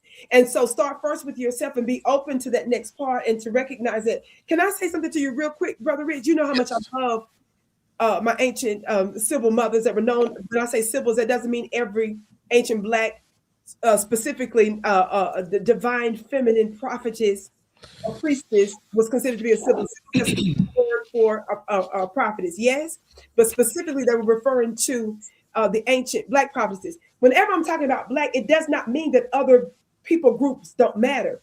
But back to this notion of chain of command, back to this notion of hierarchy. It's a cosmic essence. So that's why all peoples trace back to the ancient Black woman. So you can't jump past that rank and that order. So you have to acknowledge that. So that's the reason why I don't just deal with the men that try to usurp the authority of the ancient feminine. I deal also with white women because a lot of them talking about the divine feminine, but they still showing all the pictures of white women. They don't want to still acknowledge the Black woman. You can still be great, sis. But what is in you that want to steal? What is in you? That's a spirit that's in you that has a problem with acknowledging the ancient Black mama first. The history of the Sibyls under their many, literally 10,000 different names, tribes in different places in the known world. Again, these are prophetesses and priestesses. Yes? They bless the whole world, y'all. So I don't want nobody to tell me about how this gonna make somebody else feel. Y'all persecuted her and crucified her. You did some weird stuff to our ancient mamas. She blessed the world. That's her history. You understand? That's not the question. It's not about making other people feel comfortable. It's about telling the truth about the truth. From which you all benefit. She blessed everyone. She's still trying to bless everyone. The question is, everybody ain't blessing her. And what is it in you that you feel you're losing something, or it takes something away from you when you don't do that acknowledgement? You see that? You see how something is wrong with that? Just like when you steal somebody's work, how you feel comfortable doing that? If you're the creator of that, you don't get to say, well, I just thought it was a good idea, so I decided to take that name. I decided to use that picture. I decided to steal their content. I decided to take their books, their copyright stuff. You see what I'm saying? So you can't justify that. That's her. And what is it in you that refuses? I'm trying to get people to see it's a vibratory and it's a cosmic essence. So when you don't honor her and rightly connect with her, you're pumping through our universe a form of malware. When you don't specifically connect with the Black divine ancient dark mother first, she allows every group to be great. But that's not the question. It's whether or not you honor the essence and the origin and the root of a thing first. If you're not doing that, anything else you're trying to do is a form of malware that you're putting out there. That's not the point that I want to read. Just this part. Quickly. When we were talking about different things that happen when you're moving in the spirit, Brother Rich, things that happen to us, I want to read this one example and I'm done, okay? I'm reading from the Civil Book by Mama Zogbe. This was this part, right? Listen to this. It says, on another occasion, there was Aeneas and the Pelasgian Trojan War hero. How many of y'all remember hearing about the Trojan War? Yes? An initiate into the tradition of the Black Venus reported his experience after visiting for a divination at the famous Sibyl Cave of Apollo and at Cumae, which is Rome. Yes, he recounts, and I'm quoting. I just want you to read what he recounts. And I'm literally quoting him now. Y'all listening? I'm literally quoting this part now of him. This is on the Enbom coast, a vast cave cut out of the rock, into which opens 100 mouths, whence do proceed as many voices, which are the answers of the Sibyl. It says in parentheses, he came to the entrance when the prophet is said. Y'all listening? When the prophet is said, meaning the Black Sibyl, quote, "'Tis time to pray for revelations. The divinity is present," she says. As she spake the words, at the very entrance, her countenance and her color changed, and her hair was disordered. Her breast heaved, and her violent passions swelled her. She seemed bigger than ordinary, and her voice appeared to be different from that of the mortals. Upon this, her immediate seizure by the divinity. Isn't that powerful? You can tell the language is more ancient, of course, but I wanted you all to hear literally word for word that actual recounting of when they went to get a divination and the special location they were at, but the actual visage and countenance of the divine ancient mothers. And they also did plant medicines and some other things I won't get into now. Some of them did, that moved them into another spiritual zone. I want this to be important to understand. Why am I saying this to you? Because what is today's title? It's about channeling. Yes, Brother Rich? This is the reason why it's always been about the ancient war of words, Brother Rich. The battle, Brother Rich, the original fight has always been the war of words. So when I'm talking about the corruption of the Bible, when I'm talking about the corruption of even the Quran and other places, they stole and fought over her words. You understand? Because her words guided the world. Her words opened up portals. Watch this. She was essentially getting a form of supreme knowledge and intel, classified information that they had to come to her to get, which is why kings, world leaders, military leaders, and other such folks came to her for information that she had to ascend to other dimensions to bring down. Because that type of information, Brother Rich, that type of intel, she was the authorized source for which this information was supposed to flow through. That was not malware. So this is another reason they want you fighting against your own mamas, because they know that if she awakens to who she is, you're going to get the most potent power, the most potent source of information to remake not only your world, but the world, by extension, their world. You understand? That can be very dangerous when we're in divine alignment. I just wanted to mention that because I found that, it's many others, but I found that interesting, Brother Rich, that her visage changed, her hair changed, her body changed, her voice changed, and most importantly, the information that she put, which was the reason why these high-level entity officials came to her for certain information, because that changed the world. They didn't make major moves without her classified information. And you know what's interesting, Vicki? Really, just real quick. Yeah, I mean, just look at the popes. Like, look at the people who everybody consider the elites. I like to call them the deletes, but the elites, right? I love that. What do they worship or pay homage to, right?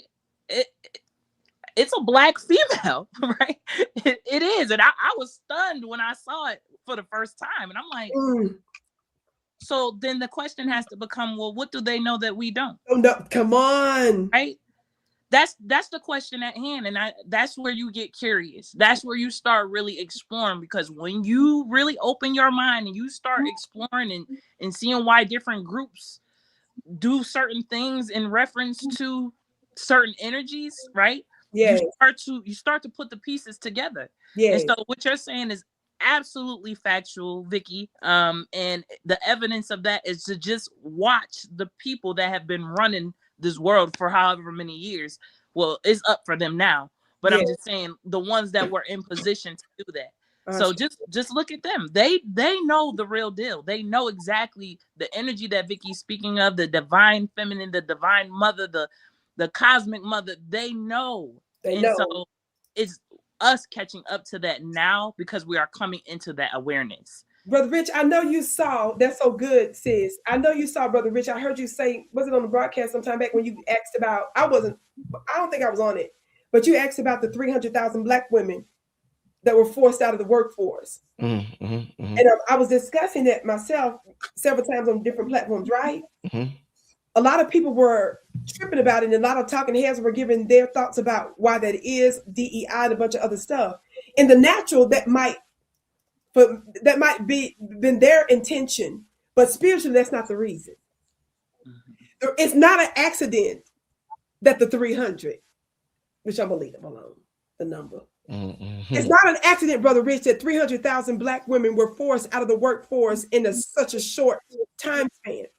Now, what a lot of folks don't understand is that vibration of your dark mothers just even being in certain corporate environments, this too deep for some of y'all, it throws it off.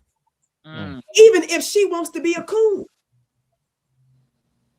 Y'all didn't hear what I said right there. Sometimes the vibration, that double whammy of being a Black woman in those particular spaces, especially when they're trying to make mischief, watch this, with the economy. I'm not gonna talk about the secret now. Y'all gotta come to my class. That's when I did that free 4-hour bloodlines and trade lines, because there's a specific and divine and occult reason that they allowed her to be removed from those spaces, because it throws off the vibration of literally the economy. That's what's in us, and how we can actually recreate a new economy, Brother Rich, out of nothing. So I just wanted to throw that out there a little bit, because that's a cosmic thing. It's not only a gender thing, it's not only a Black woman thing. You understand? It's more to it. But we house something in that particular makeup. You understand? And when we're in certain environments, it can throw certain things off. It can affect certain frequencies. You understand? So I'm gonna leave that alone. Indeed. Hey, Blaklight, you want to close it out for us? Good, Yosef. You want to say something? Good. Yeah.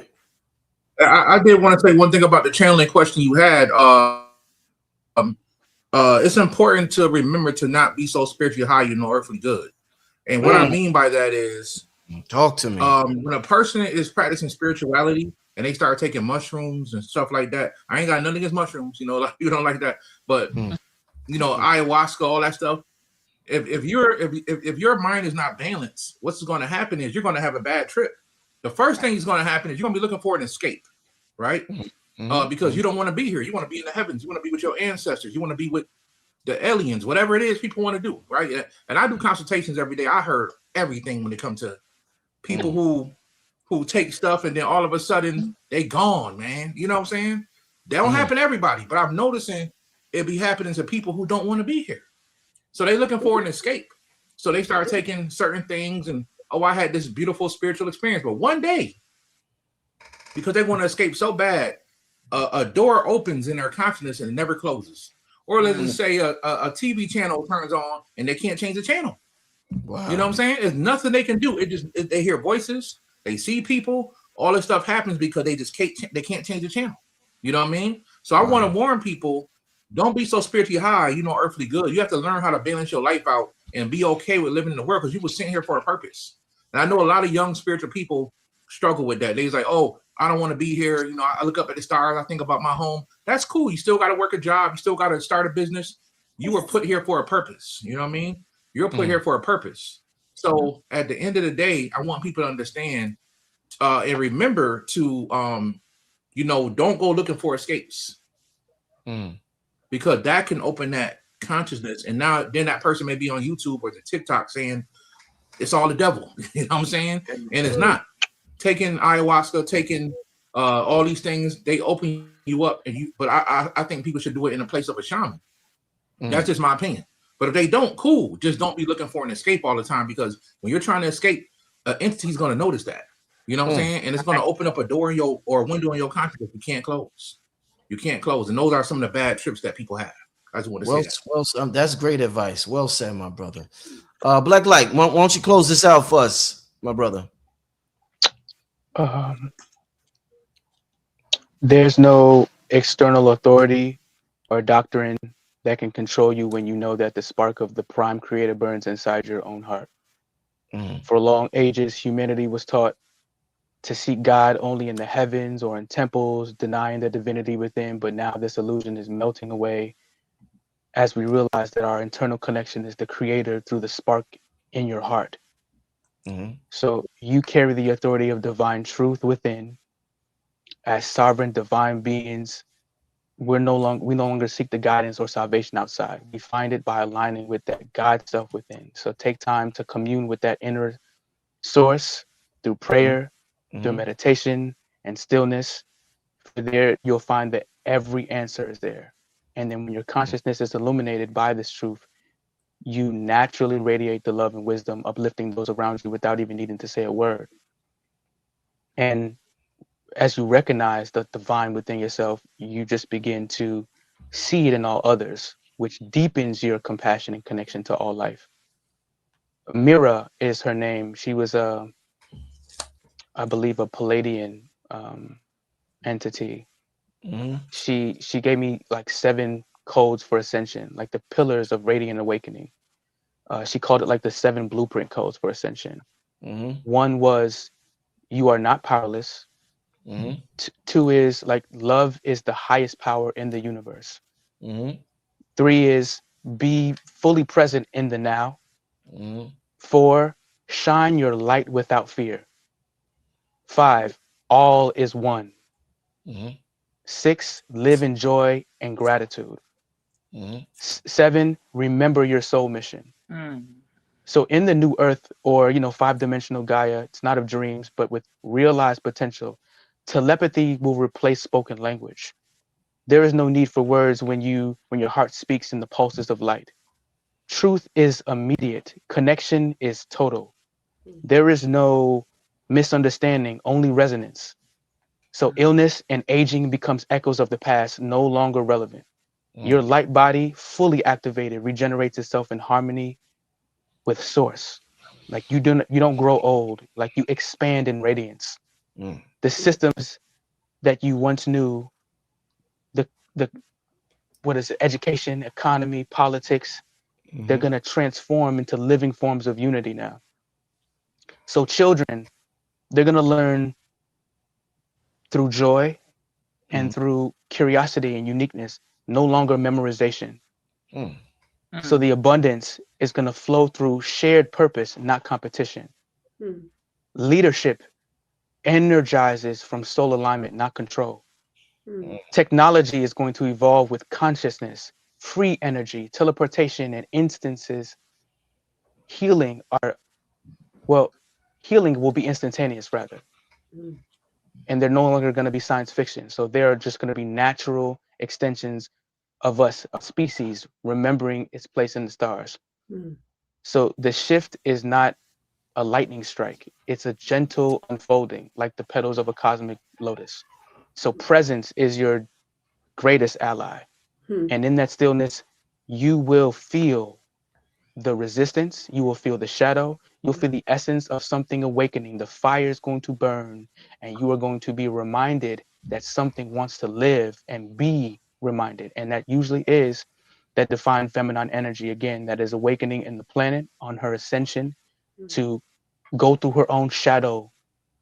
She is in the dark night of her shadow, but she's healing herself as we are healing ourselves and reminding ourselves in our divine masculine and our divine feminine of what this is. We're here not to feel the joy and love of it all. If you're talking that, I'm not around you. Because if you're not talking shadow, if you're not talking the realness in forms of darkness, that divine darkness, then that's something to be aware of as you're growing, because many are going to awaken and they're going to turn to religion. Mm. But as we navigate away from our old religious confinements and move into personal spiritual sovereignty, it's important for you to understand that the true nature of source is not a distant figure or person with a name and form. It's not a separate being sitting on a throne judging you. Mm. Source is living principle of love that flows through all of creation. And it's the infinite consciousness that we're all expressing of. So when you love, when you show compassion, when you care for another or for the earth, you're serving source because you are serving life itself. Many of us were taught to just revere and obey an external God through intermediaries, but now you are coming to realize that the true knowing is the divine, and you just need to open up your heart to love.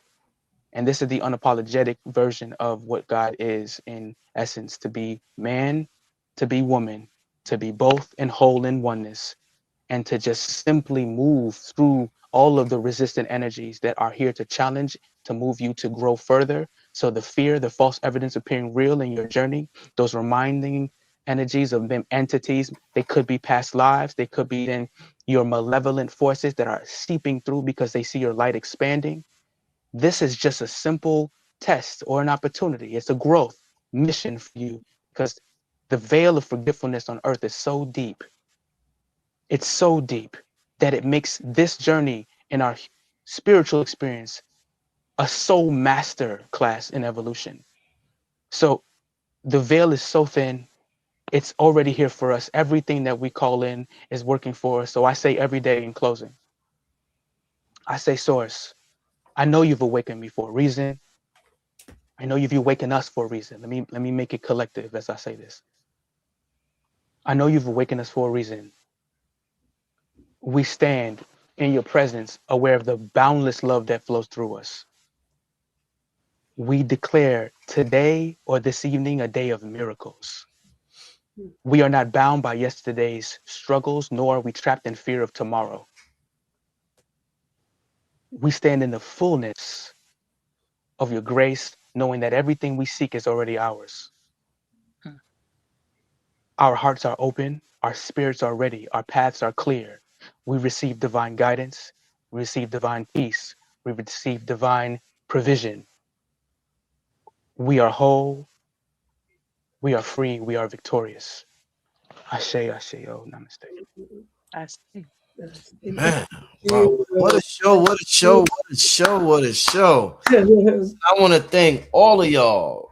Vicki, Dillard, Blaklight, Yaya, Brother Yosef, for this panel. Yes. Powerful show. Before we get out of here, of course, I need the people going to want to holler at y'all. So I need y'all to leave your contact info. And if you got anything coming up, let the family know about it. Okay, well, I guess I'll start then.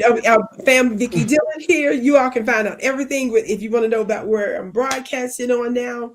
What I'm doing about some of my politics, because it's not just on my personal channel, which I'm going to get back into the flow of that. Of course, now I'm conducting my 60-day men's course academy called Treasures of Darkness. That's 60 days. That's closed now. But if those that are interested for the next round, we'll be taking folks' names for the waiting list later. And then I'm doing at the same time, Brother Rich, my Isis Goddess Mystery Temple Gold Tier, which is absolutely yummy. That's going to be 3 months. And of course, I'm doing my monthly mastermind. So for low cost, you can get in now. It's open now for my monthly mastermind, Vicki Dillard Mystery School. And just go to VickiPlanet.com. That's my website. If you go to the first page, you will see where you can buy some of my products and how you can join my school. I do a live lecture every month. You get discounts. You have access to me and my community there. It's just absolutely yummy. I give rituals that I don't give to the public. It's a lot of stuff happening. And the final thing, I've got my monthly calendar, Brother Rich. This time I did my pictures. So this is my cover. So y'all get y'all monthly. Y'all ready. 2026. This the front. Y'all look, this the back. I ain't showing y'all no more pictures, y'all. It's classic. Go to my website, Vicki, to get your annual calendar. So you can do that today. And then, like I said, if you want to learn about my monthly mastermind school, that's open now. You can do that. I've got my Venus magazine coming out for winter soon. So anyway, join the email list at VickiPlanet.com to get notice for everything. That's the best thing I can say. And get your annual calendars, because we're still in the first month, so this is the best time to get it. Yes. Yeah. Thank you so much for letting me plug that, Brother Richard. Thank you for the privilege of being here with your illustrious panel. Well, I guess Yeah. So y'all can find me on pretty much all platforms. I am Yayas_world777 on Instagram as well as TikTok. On Facebook, I don't even like saying my whole government out here like that, but I am Anisha Brown, ANITIA on Facebook. On YouTube, I am Your Own Universe. And then I also have 2 different sites. I just created my own web app. So it is uaura.tech, and I have loads of just information, knowledge, games, courses, all of my services. There's just a lot to offer over there. And I also have my store where I do sell. Speaking of, Vicki, I love your calendar. I'm gonna have to holler at you for my own calendar. Oh yes, thank you, Precious. I can't wait to hear about you. You said you have one? Yeah, well, I have a 13-month calendar that I created. So awesome. A lot of people, they wanted to get more aligned with the natural timekeeper, which is the 13-month calendar. Yes, I do have that available in a digital form as well as a hard copy. So you guys can find me. Like I said, I'm not hard to find. I'm on all social media platforms. And just thank you, Brother Rich, for having me. The panel, you guys are amazing. I told you guys before we even jumped on, I'm honored. Brother Yosef, listening to for years. So I appreciate and honor your information. Yes. Mama Vicki, I saw you at Stone Mountain. Just did you? But we didn't get to connect, so this is fine, and I'm absolutely honored to be able to connect with you in this way. And then Blaklight, it was a pleasure to meet you and just the information that you shared. So I'm really full right now. And shout out to you, Brother Rich. You already know, like, I appreciate you. You are the channel. You are the channel. So we appreciate you and love you. Wait a minute, did you hear what she said, Brother Rich, about you? Yeah. What she say? You are the channel. I'm the channel. Ashe. Yes. Appreciate it. Thank you. I want to say thank you for everybody, to Brother Rich for having me on. Thank you for the panel. This was a great panel. I had a really good time. was nice meeting you all for the first time as well. I'm Brother Yosef. For those who don't know, my YouTube channel is New Life Tools at Gmail.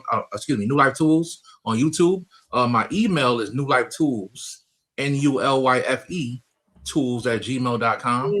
I'm also a tribal chief, so I have a tribe called the Kiowi Tasalagi tribe. We have land, we are building, we're doing incredible things.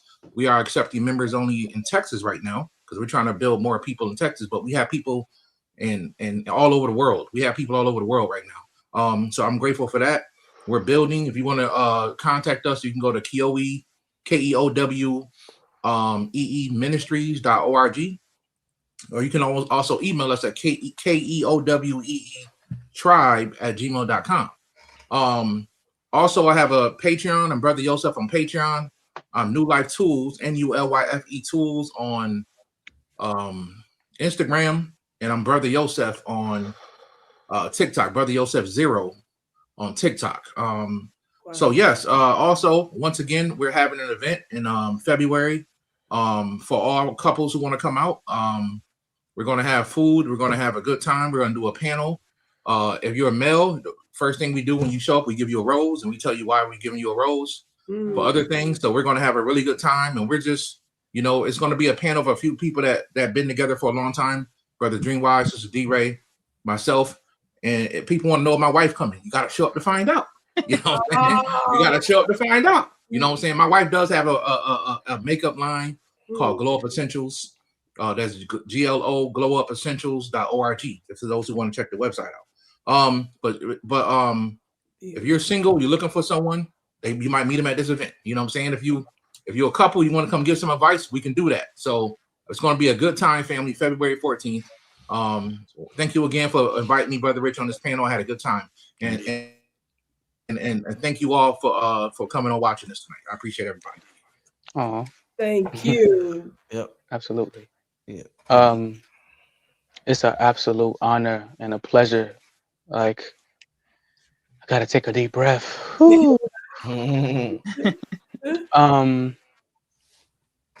Brother Yosef, I'm already knowing what's going on with you, brother. You know what I'm saying?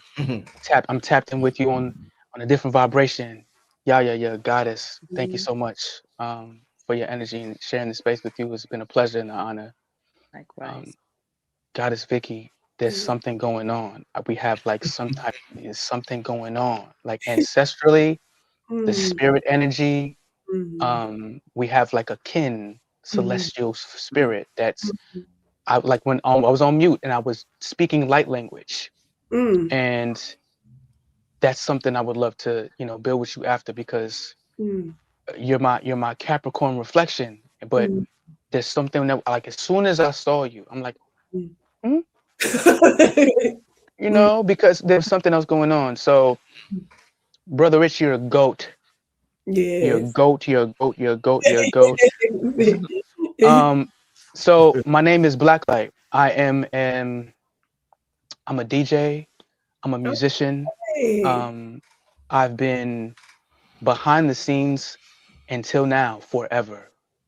And I've been building platforms, been elevating certain things. It's like I traveled 2022 with a collective, and I was part of all the things. This is how I met Kambada, Red Pill, Blue Pill, as I was DJing what was called the Crypto Crystal Convergence event. So that was in Tucson, Arizona in 2022. That's when I was able to collectivize and meet everybody in person, because we were already kind of doing our thing online as we met digitally in like the Clubhouse space when that was popping. So I've been behind the scenes until now, forever, it seems like. So this is the first time since recent as I've been spiritually led, as I'll come on to the live, brother. Like the last time I was on, I popped on 10 minutes, like before it ended maybe. And I'm just like, well, it's talking about Saturnalia, of course, Capricorn, Saturn, the goat, and all the things. It's like all the things that led me. And I literally would hear you say Blaklight.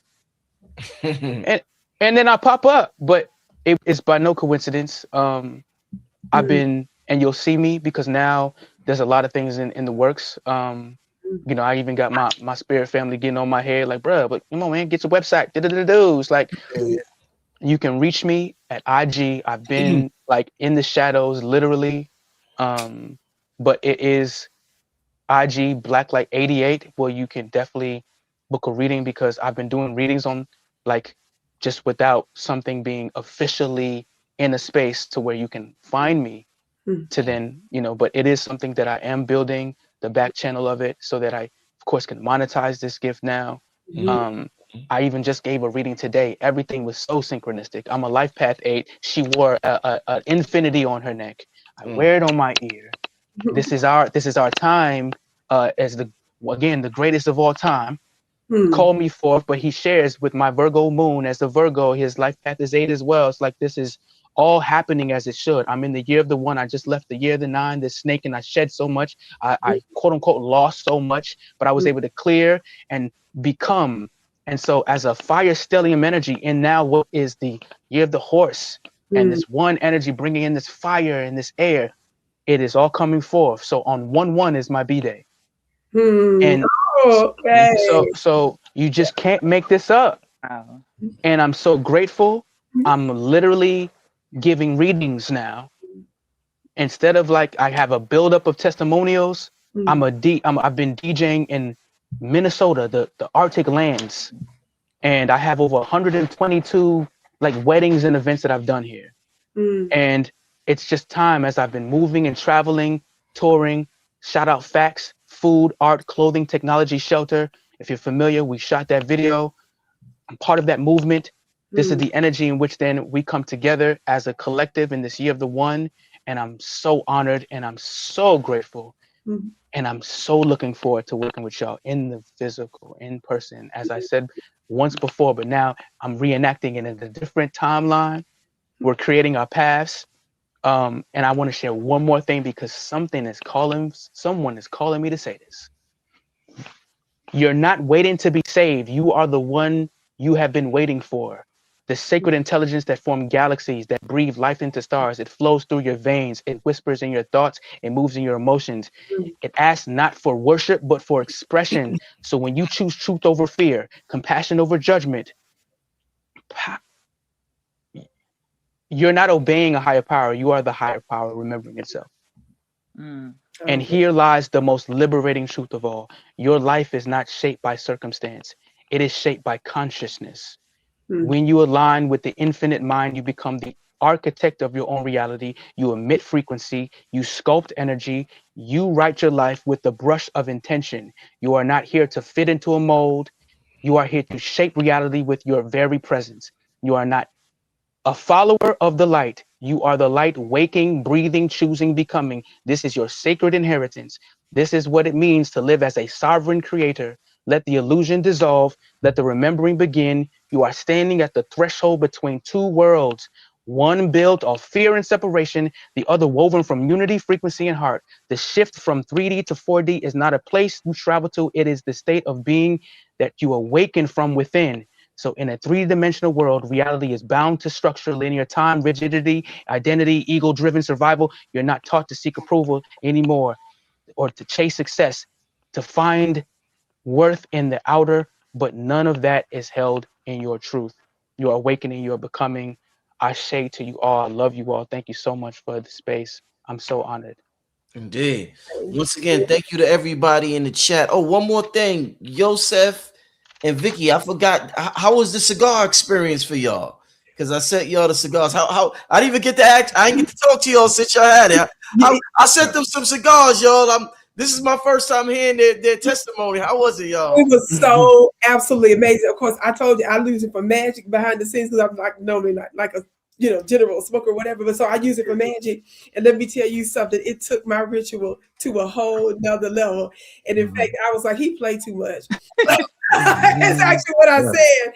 And then I shared some of the information with some of my students in the Vicki Dillard Mystery School, and they was tripping like, "Well, when can we buy some?" And I'm waiting on mine now. And I reached out to you to tell you that you're gonna have to, get a link or something because my people was like, I was getting testimonials about that.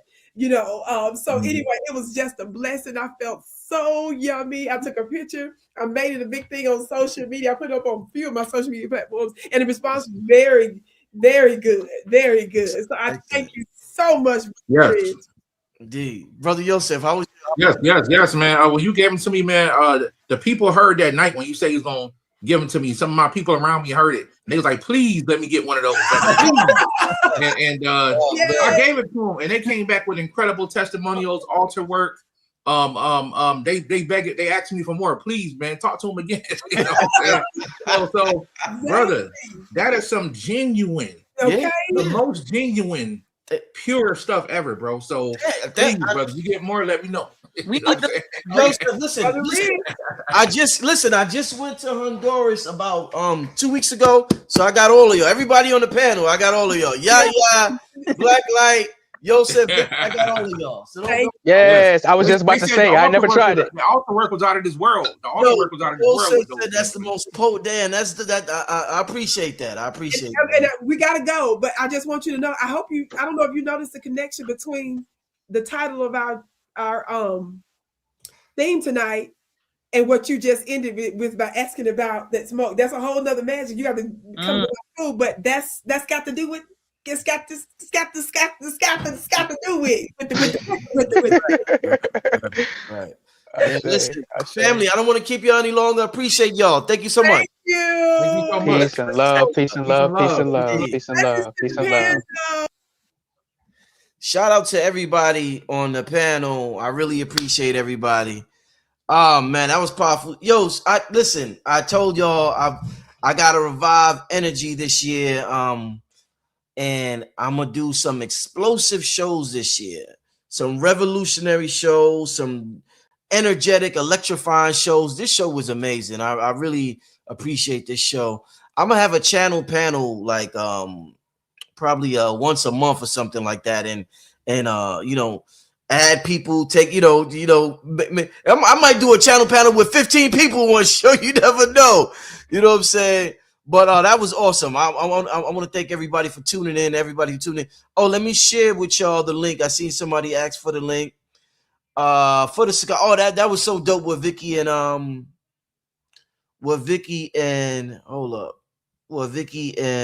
Yosef said about the damn, I can't find my link.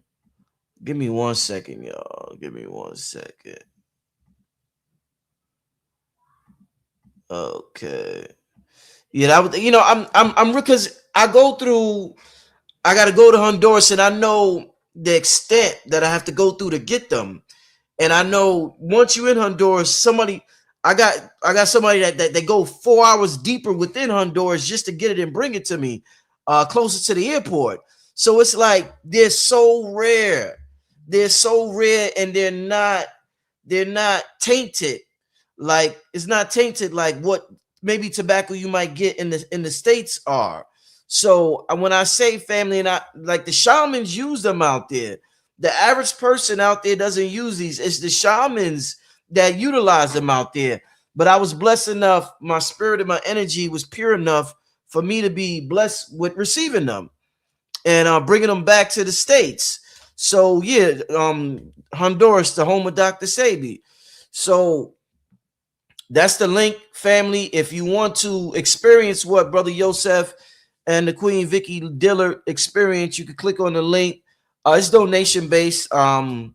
Donations of 30 or more get you a cigar. So definitely you can donate. They ship. I got a shipment going out tomorrow, actually.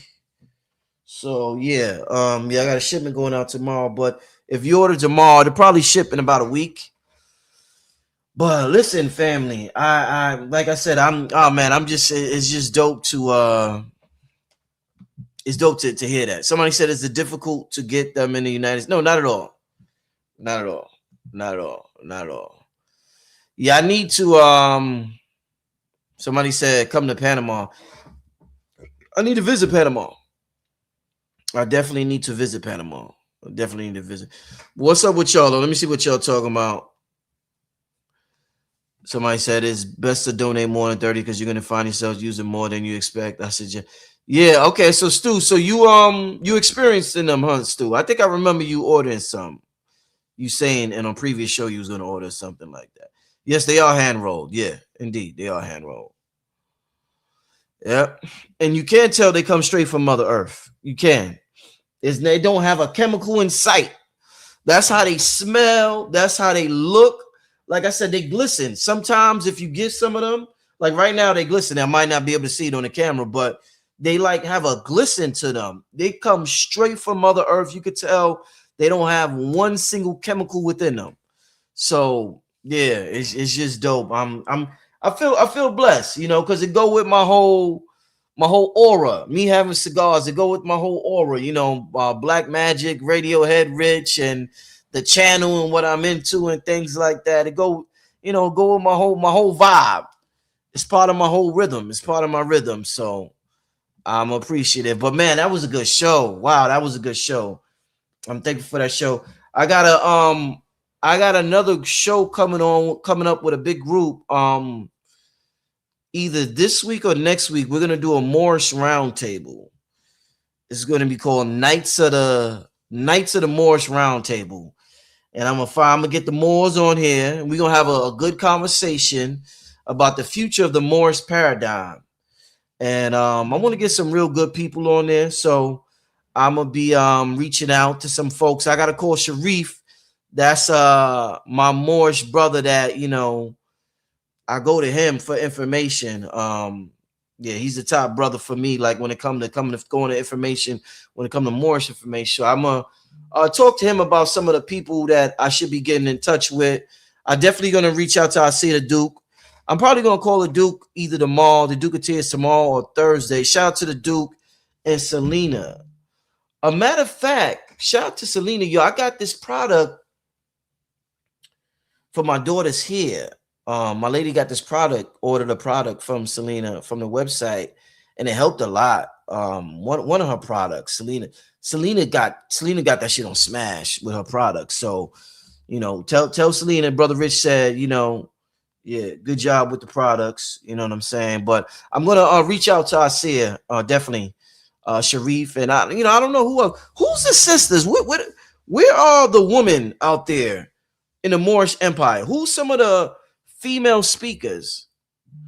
Does anybody know like female speakers out there that are part of the whole Moorish movement? Like they really do that. I know there's people out, but that they're doing their thing. They're active out there, you know. Somebody said Sister Queen Goddess, Doctor. Who's this? Kia Pruitt. Okay, I'm looking at that. I'm looking at that sister. Okay. Yep. But yeah, I'm gonna have a Amina. I had her on my show before, I think. Amina. Wise Royalty. I think that's Wise Royalty. Amina. I haven't talked to her in a while. So yeah, I gotta maybe I might reach out to Wise Royalty. Yeah, Amina. Yeah, I'm gonna reach out to Amina. Yeah, she did shows on here, but it was based on astrology. She wasn't really dealing with the whole Moorish thing. It was based on astrology. Let me see who else y'all talking about up here. Okay, yeah, I don't know none of those names, but okay, yeah, I'm looking to it. But like I said, it's either gonna be this Friday or next week. I got a show coming up. I got to call the brother Dr. Wesley Muhammad.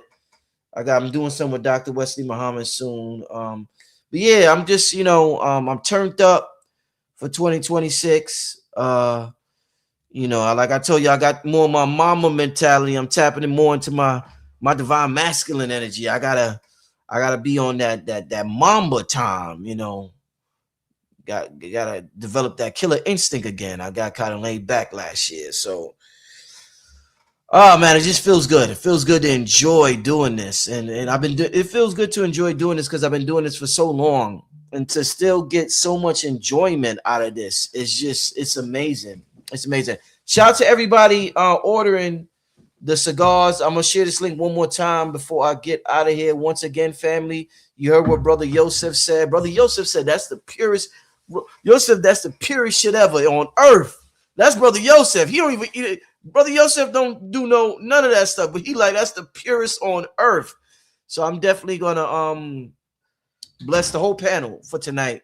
I'm gonna make sure they get some cigars. Yaya, Blaklight, Vicki, brother Yosef. I'm gonna make sure all and somebody said Ashe just ordered 2 cigars. That's what's up.